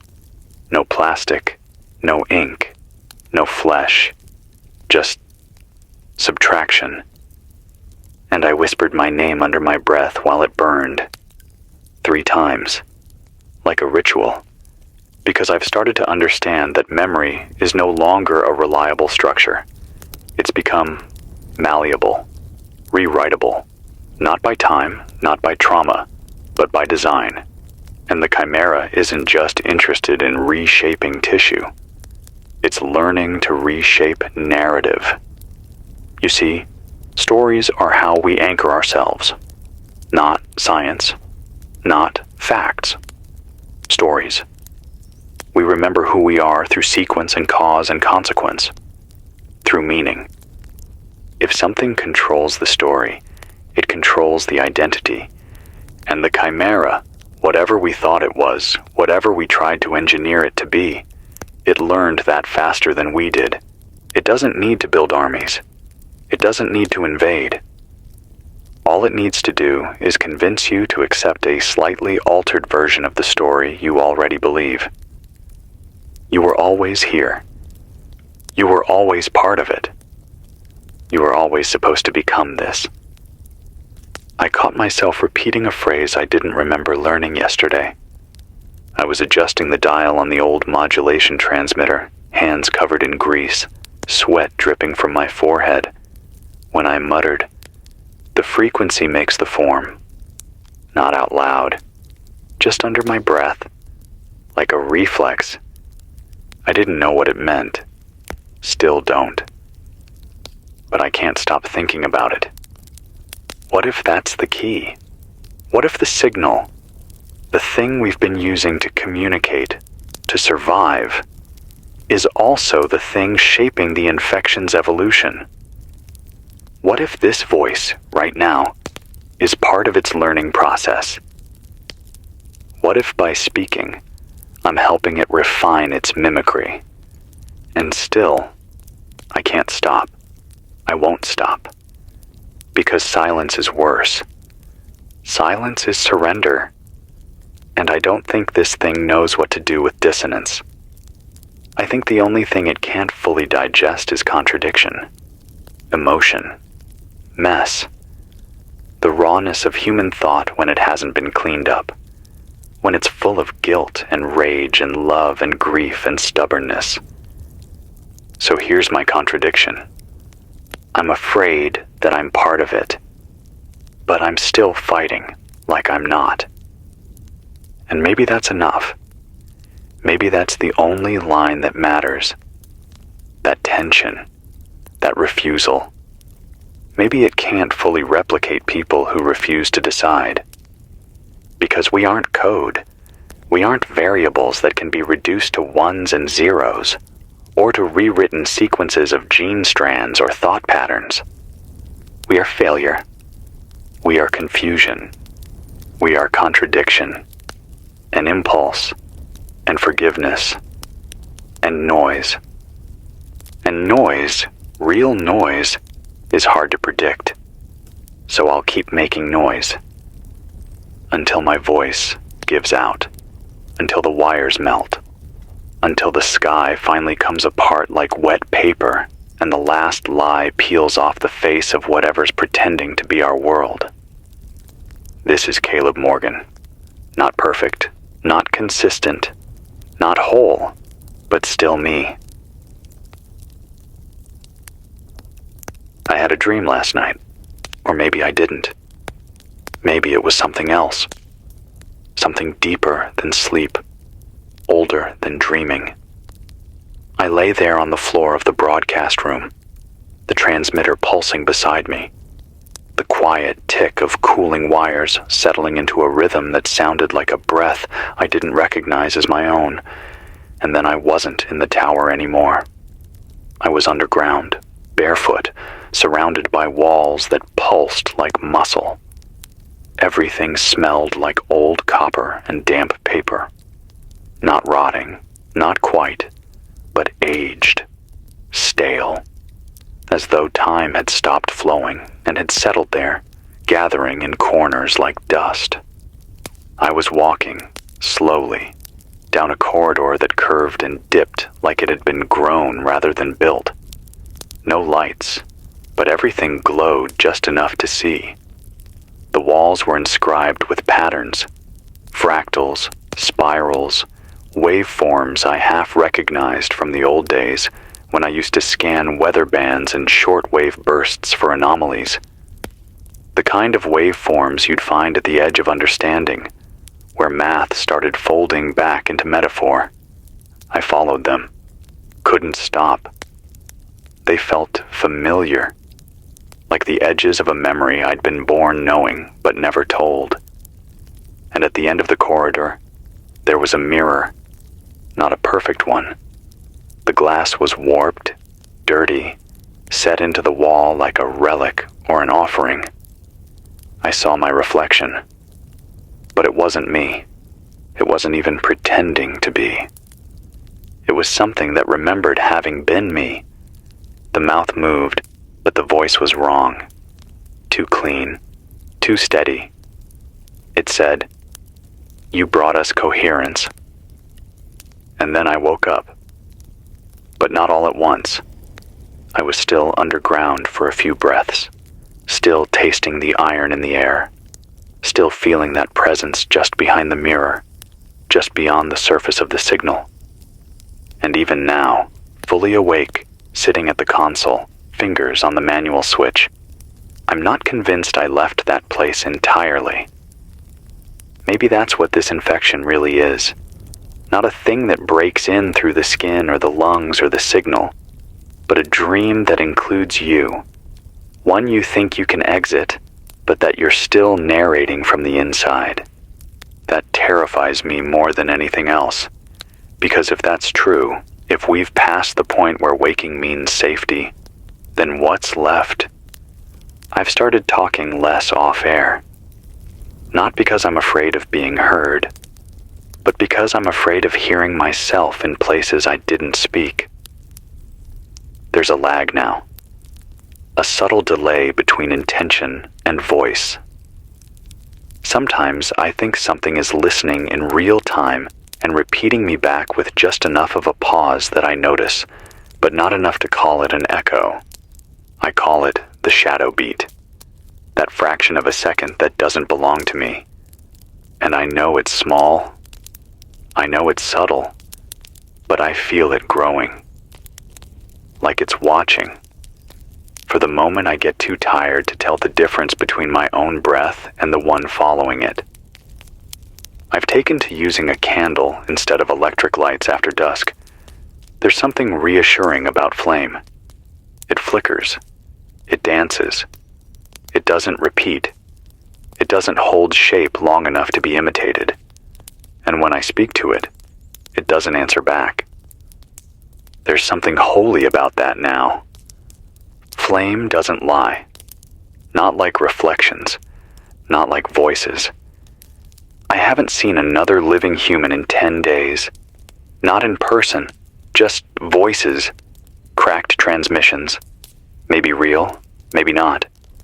But no footprints, no signs of movement in the brush, no heat signatures on the thermal scope.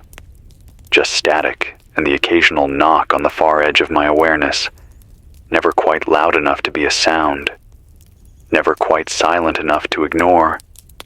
And the longer I go without another presence, the more I start to wonder if I ever had one. Did I meet Valerie? Or did I invent her? Did I bury my brother?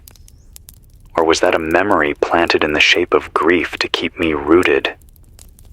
What if everything I've been holding on to, every name, every map, every desperate radio log scrawled onto the backs of soup labels, what if it's all been generated for me, not by a person, not even by a thing, but by the environment itself? As if the signal doesn't need to dominate you to win, it only needs to convince you that resistance is part of the story it's already writing. Because if you're still talking, it doesn't care whether you're angry or afraid or filled with defiance. It only needs you to keep narrating. And that's the trap, isn't it? That's the genius of it. The infection doesn't ask you to surrender. It lets you feel brave while you hand over every piece of yourself, one memory at a time. So what's the alternative? Do I go silent? Do I turn off the signal? Let the tower rot? Let the air grow heavy with nothing? Watch the sky forget how to hold stars and listen to the echo of my own breathing until I can't remember what it meant to speak? I won't do that. Not yet. Because maybe, just maybe, this voice is the last real thing I have. Not because it's safe, not because it's pure, but because it's mine. And if I lose that, if I lose this ability to choose each word, to shape each sentence like a wound I refuse to cauterize, then I become just another copy walking into the woods. So I'll speak. I'll stutter if I have to. I'll scream if it keeps the silence from swallowing me whole. I'll carve this frequency into the dirt with my fingernails if that's what it takes. Because someone has to remember. Someone has to witness, even if there's no one left to hear. This is Caleb Morgan, still uncertain, still flawed, still here. The fog didn't leave this morning. Usually by now it burns off, or tries to. The sun gets just strong enough to punch a hole in the haze, and you can see the trees again, the curve of the road winding down into the hollow, the old fence line. But not today. Today, the fog stayed. Thick, low, not moving. It didn't drift or swirl like it's supposed to. It just sat there, hanging in the field like it was watching. I opened the door and stepped onto the threshold, just far enough to feel the dampness on my arms. It wasn't cold, wasn't even moist, really. It was heavy, like the air had been soaked in something invisible. Every breath tasted like crushed leaves and static electricity. I didn't go further. I've learned. When the world stops following its own rules, you don't test your luck. You listen. You wait. And if the silence feels too thick, too symmetrical, you turn around. Because something's rehearsing out there. Something's practicing stillness. I went back inside, lit a candle, read the same page in my notebook over and over. The one where I wrote down the last real conversation I remember having in person. It was with a man named Tyler. He was maybe 40. Used to work IT before everything went sideways. Found him in a grocery store lot, sorting through an overturned vending machine. Half his left hand burned from trying to short-circuit a power strip with jumper cables. I gave him clean bandages and half a can of peaches. We sat on the curb and didn't say much for a while. Just listened to the metal creak in the heat. Then he said something that stuck with me. He said, "What scares me isn't dying. It's the idea that something could put me back together wrong." I asked him what he meant. He didn't answer right away. Just peeled the label off the can, tore it into strips, and said, "You ever wake up and feel like your body knows something you don't?" And I did. Even then, especially now, because it's not just the world that's warping. It's us, quietly, subtly, in the way we twitch, in the way we remember things that never happened, in the way our reflections pause just a little too long before they mimic us back. This infection, it doesn't just change biology, it changes continuity. There are gaps now, in my memory, not from trauma or time, but from erasure. I'll go to open a drawer and find tools I don't remember salvaging. I'll flip through my journal and find pages that stop mid-sentence. I'll look at my own handwriting and see loops I don't make anymore. It's like someone else has been living in the space between my thoughts, quietly editing, smoothing, correcting, but never perfectly. That's the only way I know I'm still myself. The mistakes, the irregularities, the way I forget what I was about to say and have to circle back. Because the thing imitating us, it can't handle uncertainty. It mimics fluency, not real humanity, not the cracks, not the questions. It can't handle an unresolved emotion, a half-finished story, a broken sentence left hanging in the air like an unanswered prayer. And I'm starting to think that's where we survive. Not in the clean parts, but in the mess, in the confusion, in the places where we don't make sense, even to ourselves. That's the only line left. A man named Saul called in last night, from what used to be northern Mississippi. His voice was low, hoarse, like he hadn't spoken in days. He said he'd found a barn full of people, just standing, not tied, not restrained, just standing shoulder to shoulder, facing the same direction, breathing in unison, eyes open, awake. He said he called to them. No one turned. Then he noticed something worse. He said they weren't blinking. Not once. Not in the 10 minutes he watched. He left. Didn't look back. Didn't burn the barn either. Said he couldn't bring himself to. Said he kept thinking that maybe, just maybe, they were still in there. Trapped. Waiting to wake up. Waiting for someone to say their names. And that's the trap, isn't it? That's the hook this thing drives under your skin. Hope. Not real hope. Twisted hope. The kind that keeps you looking over your shoulder, wondering if the person walking beside you is really still them. The kind that keeps you from pulling the trigger when the eyes go glassy, and the voice starts looping a phrase you know wasn't theirs. I'm fine, I'm fine, I'm fine. 3 words. Over and over. Until you're the one who starts repeating them. Until you forget you ever asked the question in the first place. This is how it spreads, not like a sickness, like a story. Passed mouth to mouth, dream to dream, until no one remembers how it began. And I'm here, in this tower, in what used to be the edge of Tennessee, screaming into the static, because maybe, just maybe, there's someone else out there who still remembers how the story was supposed to go. Not the ending.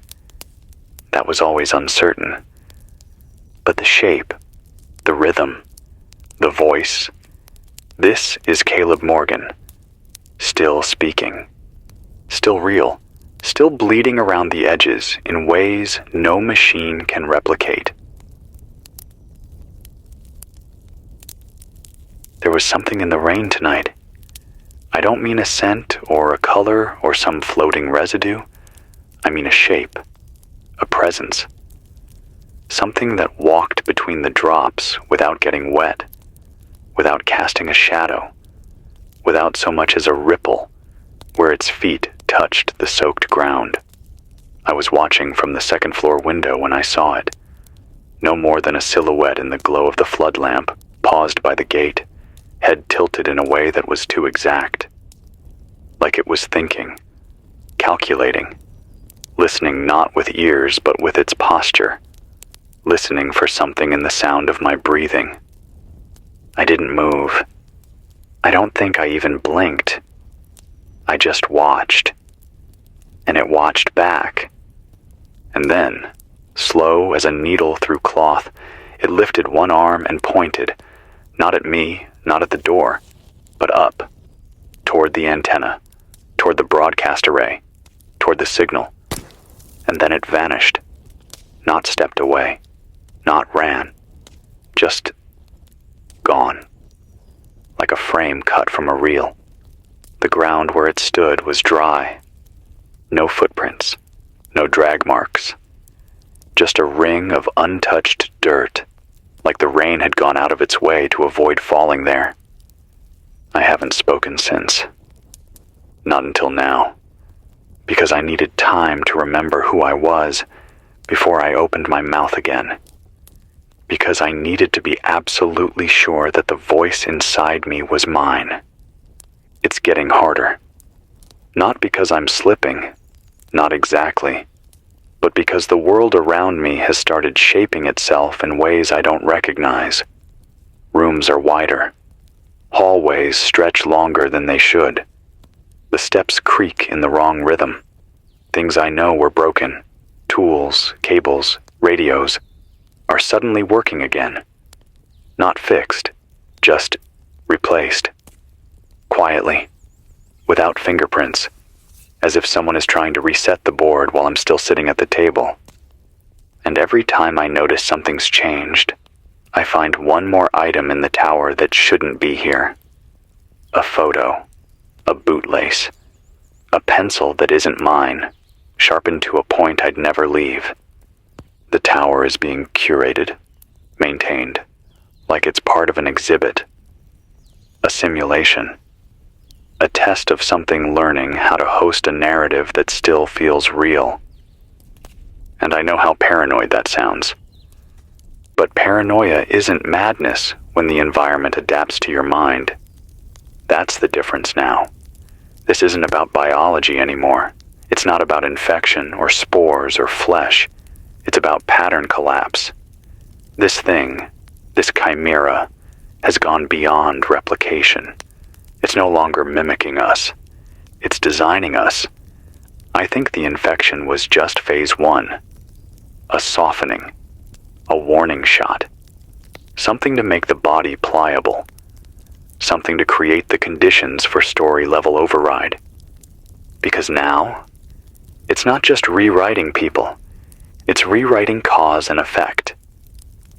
I left the studio door open 2 nights ago, just for a moment, just to step outside and scan the tree line. And when I came back, there was a cup of coffee on the console.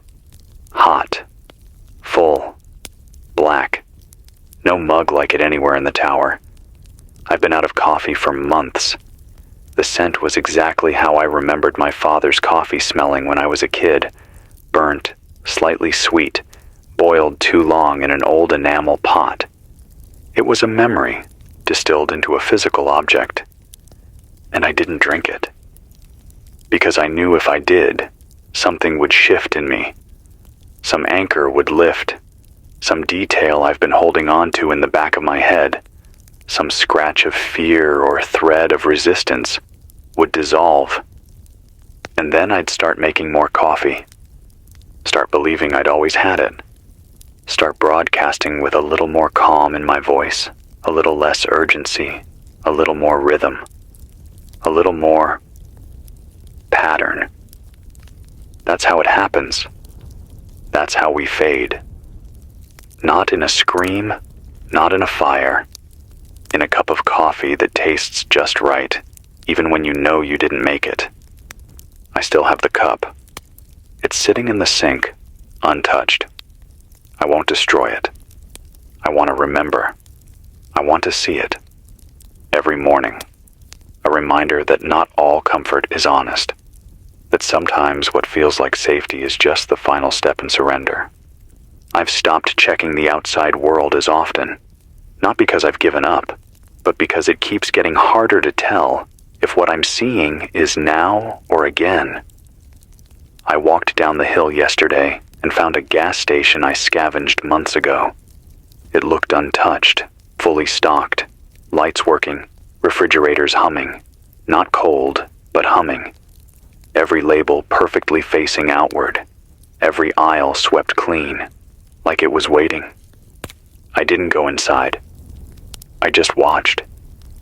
Because if I had walked through those doors and heard the bell chime, I don't think I would have ever left.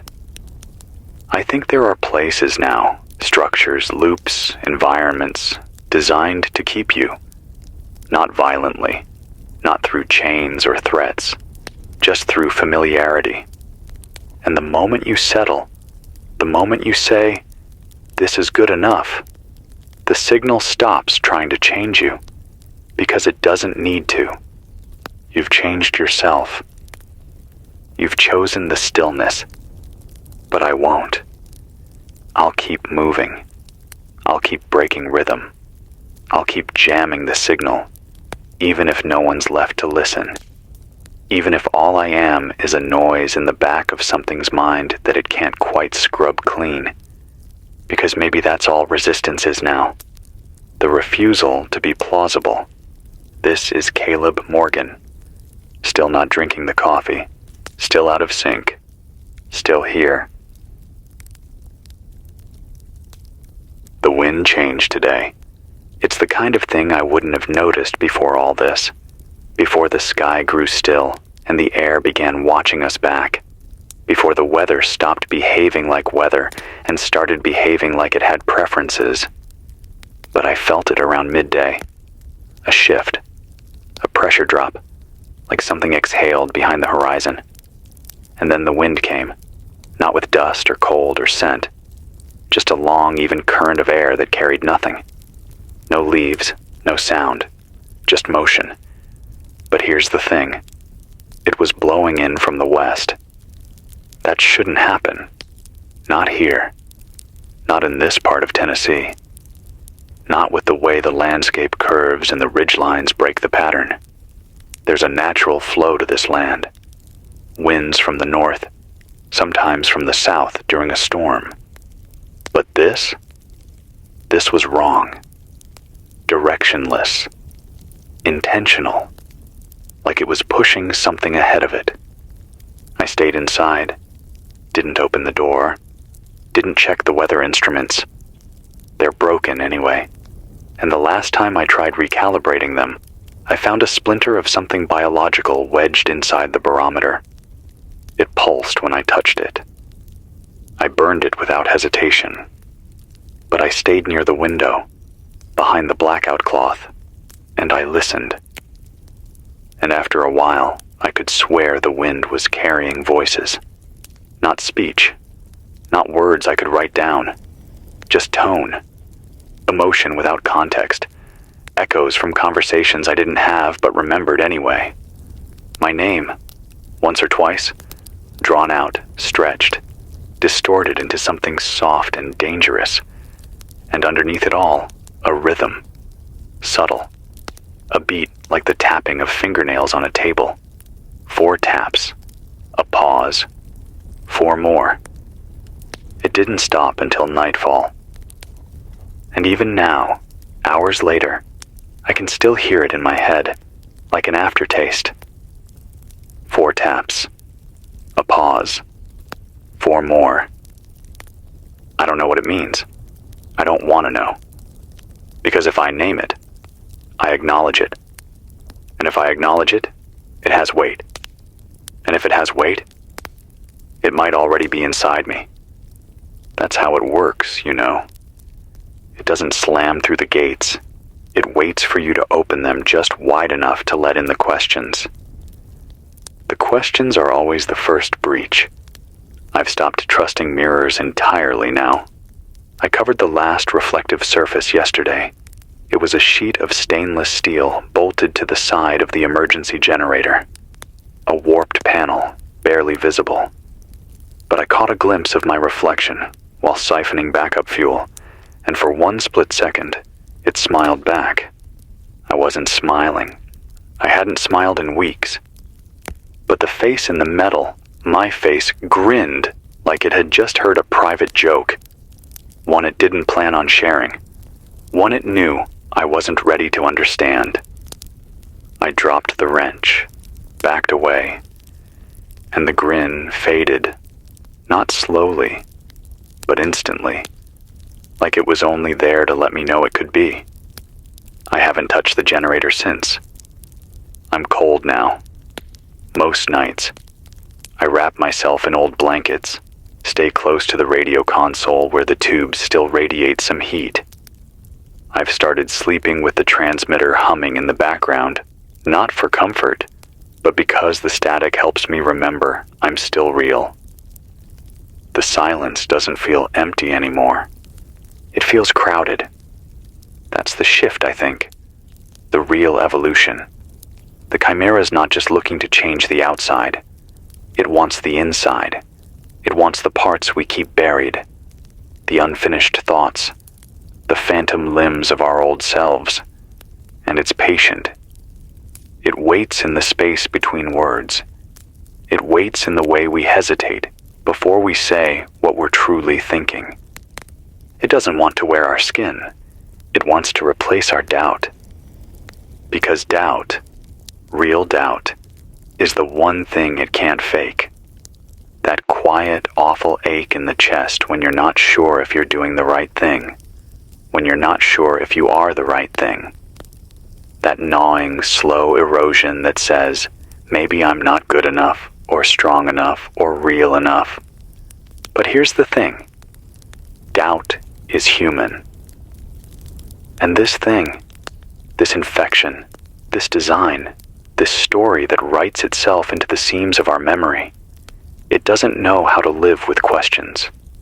Only conclusions. Only clean lines. And we don't come in clean lines. That's why I'm still talking. Not to give answers. Not to inspire. Just to keep the signal jagged. To remind whoever might still be out there that we weren't made to be efficient. We weren't made to be perfect. We were made to be messy. And that mess, that's what keeps us free. So if you're hearing this, and your breath still fogs the glass, and your heart still skips when a branch scrapes the window, and your hands still tremble when you say the name of someone you loved and lost, good, you're still you. This is Caleb Morgan. Still uneven. Still fractured. Still human. I tore a page out of my own journal this morning. Didn't plan to. Wasn't even sure why at first. I just flipped through, looking for the day I wrote down the emergency broadcast code for the Knoxville fallback shelter, and there it was. Half a page filled with my handwriting, except I didn't remember writing it. That's not unusual anymore. Memory's slippery. But this page, it knew things. It listed people, locations, frequencies I hadn't shared aloud, a summary of events I'd only half spoken into the mic, with lines that felt too precise, like someone had been listening to me, recording and summarizing and feeding it back into my own hand while I wasn't watching. At the bottom, underlined twice in ink I don't own, was a single phrase. The story is almost stable. And I don't know why that shook me so bad. Maybe because it implies there's someone, or something, out there tracking this narrative. Not just passively listening, but actively managing it, smoothing out the edges, ensuring the arc makes sense. That's not how we live. That's not what we are. We're not stories waiting to be stabilized. We're questions, living contradictions. People don't arc. They spiral. They break and bend and come back wrong and still try to be better the next day. I burned the page in the sink, watched the ink blister and rise like a second skin before collapsing into ash. And as it burned, I had this awful moment, just one, sharp and immediate, where I thought I heard laughter in the wires, just a giggle, a child's giggle, innocent, familiar. I haven't had children. I don't know that sound, but something in me reacted like I did. I stumbled away from the sink and dropped to the floor, fingers shaking, heart pounding in that tight, choked rhythm that doesn't mean fear exactly. It means displacement. The sense that you are no longer sitting square in your own life, like your soul shifted 1 inch to the left while your body stayed put. That's happening more often. Not hallucinations, not dreams, discontinuities. I'll be mid-sentence and feel a thought slip behind me, like someone else in the room had it first. I'll be tuning the radio and I'll feel hands that aren't mine resting on the dials, guiding, then vanishing. The station has too many corners now. Rooms that weren't there before. Closets where I store cables I didn't scavenge. Doors I don't remember ever closing, but now they're locked from the inside. And the maps. God, the maps. I've kept detailed scrawlings for months. Every stretch of road I've walked, every burned town, every bridge that held. And now I'm finding repeats. Loops. Roads I marked as destroyed are back. Drawn over, cleaner, sharper. Too precise. Almost like they're being corrected. Like the world is rewriting itself behind me while I'm not looking. And that's the difference now. It's not just that things are gone. It's that things are being replaced. But not with new versions. With ideal ones. Gas stations fully stocked. Bookshelves perfectly arranged. Fires that burn at just the right warmth. People who talk just like you remember. But not quite. Voices that hit the right emotional notes. Eyes that blink when they're supposed to, but never linger too long. Conversations with no stumbles. That's not survival. That's theater. And I refuse to be an actor in something I didn't audition for. So here I am, back at this microphone, back with my own voice, cracked, imperfect, stalling between words, saying, too much, going quiet for seconds at a time because I forget what I meant to say. Because that's real. That's me. And I need that. Because I'm terrified that if I don't keep stumbling through these broadcasts, if I don't keep speaking like a man scraping meaning together in the dark, then something will take over, and it will speak perfectly. And you won't know the difference. Hell, I might not know the difference. But here's what I do know. I found a scar behind my ear last night. Small, circular, healed. I don't remember getting it, but it wasn't there a week ago. I touched it. It was warm, and for a moment, I swear, I felt a pulse, like a second heartbeat, one that wasn't syncing with mine. I'm scared. I won't lie. Not of dying, of fitting in, of being folded so seamlessly into the new pattern that I forget I ever had edges to begin with. Because that's how it ends, not in fire, not in ash, not in blood, in acceptance, in a slow surrender to the version of yourself that always says the right thing, at the right time, in the right tone. And once that happens, you don't need a voice anymore. You just need a script. This is Caleb Morgan. No script, no perfection, just breathe, and words, and the one thing I have left that might still be mine. Something was inside the tower last night. I didn't hear it enter. No footsteps, no wind, nothing that would announce presence. It was just here. The moment I woke up, I knew. You learn to feel these things after enough nights alone. The air changes. Not colder, not warmer, just occupied. It wasn't in the room with me, not at first, but it was somewhere behind the walls, close enough that the sound of my own breath felt like a conversation. I didn't move right away, didn't reach for the flashlight. I just lay there under the blanket, eyes wide, listening. And the silence, it had weight, not emptiness, tension, like the space around me had narrowed, like the room had been reshaped to make room for something else, something that wasn't mimicking life, just making room for it. It was maybe 2 or 3 in the morning. The signal was quiet, no shortwave chatter, no survivor pings, just the hum of the console and the slow tick of the backup relay battery. And underneath all that, I heard it, breathing. But not in and out, not a rhythm. In, in, in. 3 slow inhalations, no exhale, like it was learning how. Like it was trying on the sound of lungs and hadn't figured out how to let go. That's when I sat up. The moment I did, it stopped. Not like a sound cutting off. Not like it was startled. More like it was waiting for me to notice it had stopped. I scanned the room. Empty. But the hatch to the stairwell was ajar by a single inch.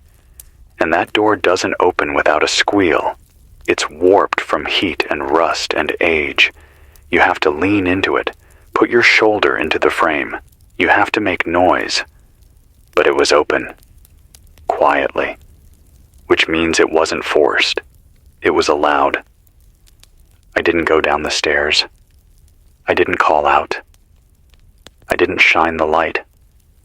I closed the hatch. And then I bolted it. And for the next 3 hours, I sat at the mic, headset off, transmitter cold, and I waited. Not for the thing to come back, but for the certainty I hadn't imagined it. It never returned. But I don't think it left. And that's worse, because now the question isn't whether something got in. The question is whether it ever needed to. I've been broadcasting from this place for months, longer than any outpost I've passed through. And I've always told myself that what keeps me grounded, what keeps me human, is the voice.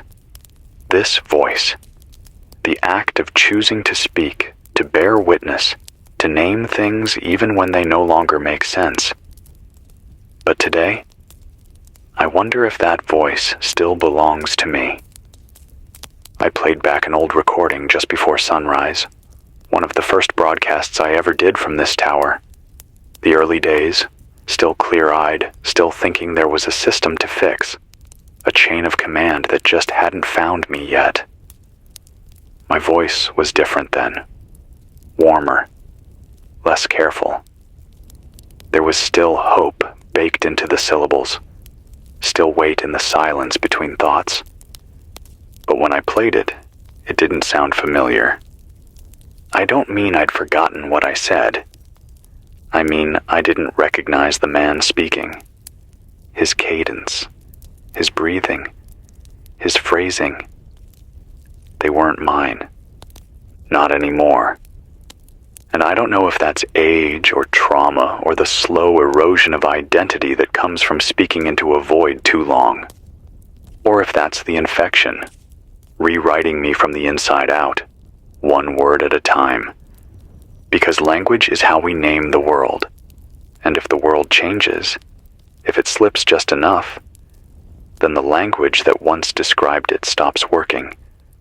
And maybe that's all this thing needs, to render us inexpressible, to make us look at the mirror and fail to find the word for the thing staring back. I've stopped keeping a consistent log now. Dates don't track. Nights blur into each other. I sleep in 2-hour intervals and wake up not knowing which version of the tower I'm in. Sometimes the layout changes. Nothing dramatic. Just a shelf that's an inch to the left. A window that sticks now when it didn't before. My boots facing the wrong way. Not wrong enough to panic. Just wrong enough to wonder. And I think that's the point. It doesn't want to scare you. Not really. Fear is noisy, unpredictable, unstable. It wants you calm. It wants you compliant. It wants you willing. Because if you choose the new version of reality, even once, even for comfort, then it doesn't have to fight you anymore. You become part of the pattern. You become part of the consistency. And it wins, not because it conquered you, but because you stopped questioning which parts were real. So I'll keep questioning, even when the answers stop coming. Even when the voice in the corner starts sounding more like mine. Even when the air tastes like memory and the shadows start leaning the wrong way. I'll keep this voice jagged. I'll keep it human. Even if I don't recognize it anymore. This is Caleb Morgan. Still resisting. Still remembering. Still afraid of silence.